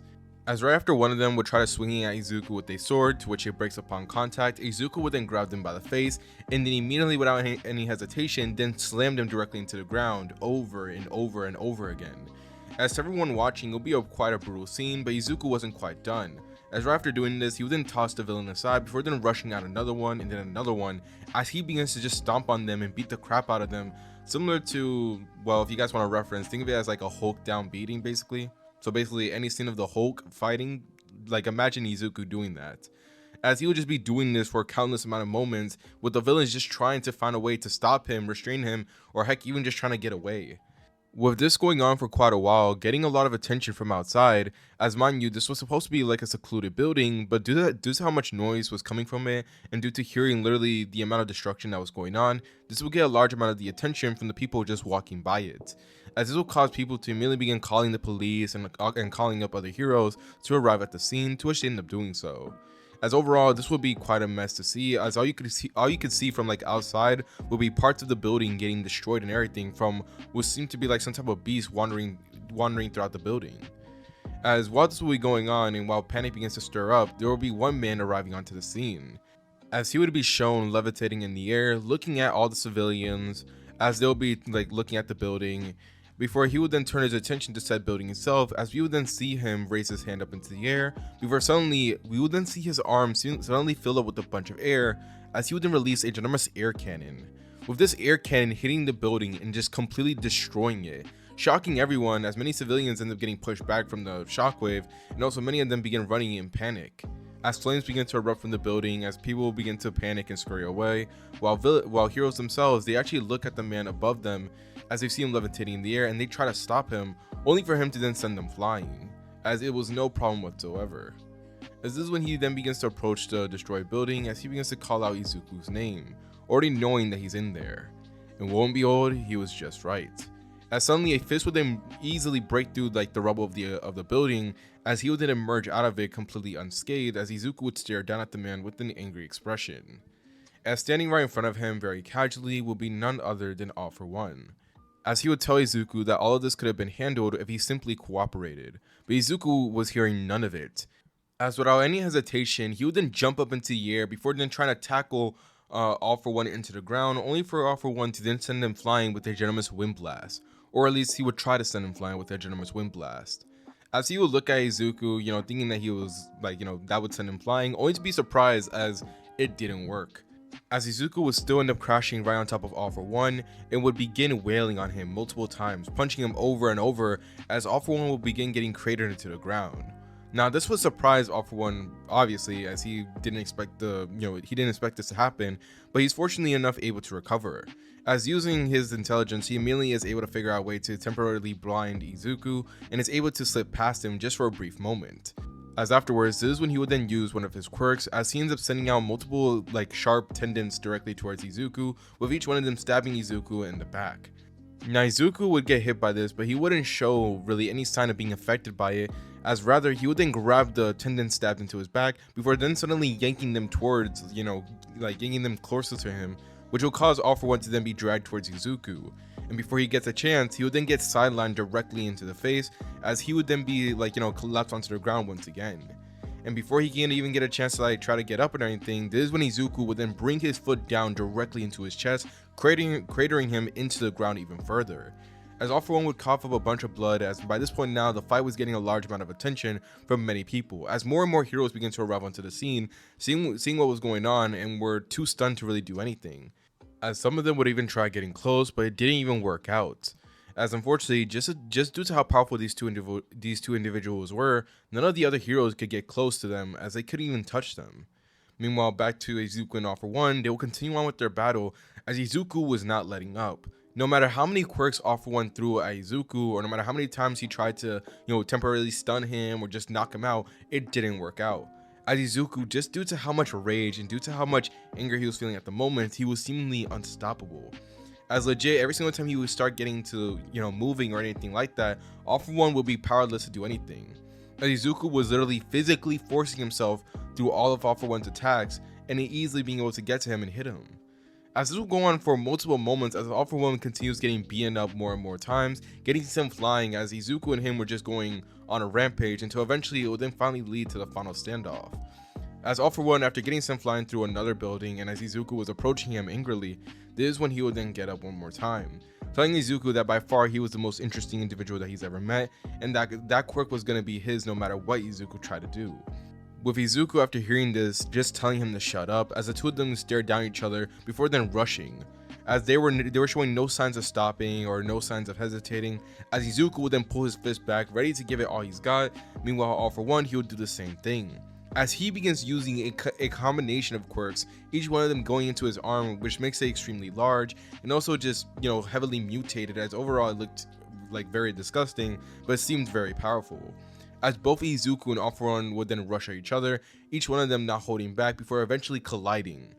As this collision would be so powerful that it destroys a large part of the city area, with many heroes seeing this and having no choice but to evacuate the civilians, as legit many of them were either sent flying or caught up in the explosion and just the amount of destruction that came from the attack between these two individuals. Meanwhile, both Izuku and All For One, they'll be in the midst of a power struggle, with All For One trying his best to push up against Izuku and trying to, force him and knock him out. Meanwhile, Izuku, he was getting pushed back for a brief moment, until suddenly he would then begin to push All For One back, as he begins to take a step forward and then another step forward, as even though All For One and Izuku were both giving it all they got, Izuku was showing to outclass All For One in all his quirks. As this would make no sense to All For One, as he begins to mutter that this is impossible, but Izuku showed no signs of caring or even listening to what he says. As in the very next moment, as Izuku would then let out one last battle cry, he would then successfully not only break the entirety of All For One's arm, but he would then punch him directly through the stomach. As the force behind the attack would be more than enough to not only just completely stun All For One, but also just knock him out entirely. As this would end up resulting in the entirety of the area just once again, getting heavily destroyed, as large amounts of smoke and dust begin to pick up once again. As by the time the entirety of the area was covered in smoke and in dust, and by the time it begins to settle down and as heroes begin to flood in, this is when they will then get a good look at the scene in front of them. As they will see Izuku standing over All For One's lifeless body, as he will stand over him victorious in the fight that he had with him. As Izuku would take a look at the heroes, as each one of them would look at him in complete shock, before finally he would then close his eyes and rest. As by this point now, Izuku was very much tired, and finally seeing that the heroes was here, that meant that Izuku can finally have a break. As now with this scene taken care of, this is where we're now going to do a large time skip. So now, flashing forward to the next couple of weeks that will go by following the events that transpire, we will now turn to see Izuku once again. Now Izuku by this point, he had already gotten checked up on by, by doctors and everything. He had been talked with, he already talked with like, the investigators and the police, and even talked with this, the staff members of UA, basically explaining everything that went down while he was with the villains. Now during this time throughout the weeks that went by, we actually also see that the villains themselves, they were raided. After seeing that All For One had been defeated, they immediately decided to check out what he's been doing, raiding different bases about where he's like him and his organization have been located. In doing so, they found out a lot of stuff, mostly about how the Nomus were created, everything that he planned to do, and overall, like, all the connections that he had. As this would overall be something that shocks the entirety of the world, but also causing many of the villains to get very much discouraged. As All For One was known as the biggest bad out there, so seeing him defeated was something that shook the confidence of many villains, which causes many of the crime rate around the entire city and just around the entire world to then go down drastically. And the person who you can thank for all of it would be none other than Izuku Midoriya. And speaking of Izuku, turning to him at the very moment, we will see that Izuku throughout this time was finally able to, get a little bit of a break and relax, as due to the school, feeling bad about him getting captured, and due to them wanting him to rest both physically and mentally, they decided to give him like a few days off of school, to which he just spent it just enjoying himself and spending time with his mom and his friends during that time. As after doing so, this is when finally Izuku will be heading back to UA for the very first time in a long time. And already walking onto the campus and everything, you could see him gain looks and attention from many people that already saw him from outside of the school, and also many people, inside of the school itself. As eventually Izuku, after walking in, he would then finally get to his class. All his classmates immediately turned to Izuku and immediately began bum rushing him, asking him if he was alright, asking, what went down, with Izuku looking at the entire scene in front of him and just smiling. As even though his adventures and even though most of the events that happened throughout his life has been mostly odd and obviously not following the regular path that he expected, it was still something heartwarming. As Izuku basically went from a kid that had no friends and basically had nothing to fight for to now how he is now. As by this point now, he had a bunch of friends, he had a good life by this point, and it was only going up from here on out. As Izuku would thank them all for worrying about him and everything, as afterwards, this is when Aizawa would then enter the classroom. As seeing everyone there, this is when he would then tell them to get their books ready and everything. As from this point on, this is where we're now going to flash forward to the next couple of years that go by. As turning to the future, we will see things beginning to settle down, as throughout those years that went by, Izuku, not only was he able to go through his regular life in UA, but he was also able to gain a large amount of popularity. Due to him being known as the one to defeat All For One, and due to him being the one who basically shooken up a bunch of the villains, this would already begin causing people to label him as the next symbol of peace. And it would show most definitely once Izuku would be out of UA. As due to the fact that Izuku had taken care of All For One much sooner, this meant that Izuku was able to finish up his life in UA, but this time on a higher note. As there was no war, there was not him going rogue, there was none of that. Izuku was actually able to enjoy his time in that school, and was able to enjoy his time with his friends. With this continuing on after Izuku's time in school, as Izuku will continue on just connecting with his friends and actually making a name for himself as he climbs for the top spot of being the #1 hero. As he'll be working his hardest to prove to everyone that he's the next symbol of peace, making sure to go farther and farther than anyone else would ever go to help out those in need. As this would overall reflect positively in his hero ranking, as Izuku was slowly but surely climbing up the #1 spot. And while this would be happening, a couple of events from the main timeline would also play out during this time, such as Izuku putting a stop to an overhaul, as that still ends up happening in this one, with the only difference here being the fact that not only is it taken care of much easier, but it's taken care of much sooner too.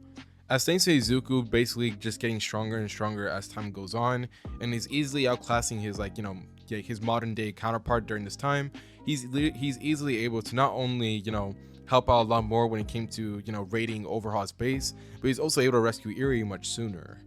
As this would end up leading to a very happy ending for Irie, and also this would end up causing Izuku to gain once again a large amount of popularity and continue climbing the ranks further and further. As this will continue on all the way up until the present moment. As finally, after so many years and after multiple events in the passing by through Izuku's life, this is where we see him now. As by this point now, Izuku will be declared as the #1 hero. He has fought multiple different types of battles, he has rescued a lot of people throughout his life, and overall has gained a large amount of acknowledgement and has gained a large amount of accomplishment throughout these years that went by. as overall Izuku will be known as the #1 hero and also the next symbol of peace, following All Might. As turning to the very last scene of this what if, we will then see Izuku as he'll be looking over Japan, as he ends up seeing everyone, many people just enjoying their time, enjoying their lives, as he ends up seeing himself actually being able to do a good job, as many villains even hesitated of trying to do crime when he was wandering around. As this will be the very last scene we will see from this what if, as this will be the end to what if Izuku had Juggernaut's abilities. Thank y'all so much for tuning into this what if. Sorry if this what if had been extremely long. I'm not gonna lie to y'all. I got really rusty. And the thing was, this what if was supposed to come out 2 weeks ago. This what if was supposed to come out 2 weeks ago, but unfortunately, I got hit with the most wildest amount of bad luck. Like I'm not gonna lie to you. Like not only did my computer suddenly stop working, but I also got hit with the hurricane, back to back. Like it was something shocking. So yeah, overall, I had been a little bit down in the dumps on this one. I really tried, getting back into like consistency and everything, but obviously I had some setbacks here and there. But don't worry, as no matter what, I'm not giving up, and I'm gonna just continue trying to get to the very next upload, which I'll be trying to, get it out sooner. But I can't make any promises, as you guys already know me. And like I said, life is unpredictable. You never know what's gonna happen. But still, nonetheless, y'all, it's your host Sage D Samurai here. He thanks y'all so much for tuning into this video, and besides all that, it's your host, and he's signing off. Peace and have a lovely day. Colors, switch the color, switch the color, switch the color, switch the color, switch the color, switch it, switch it.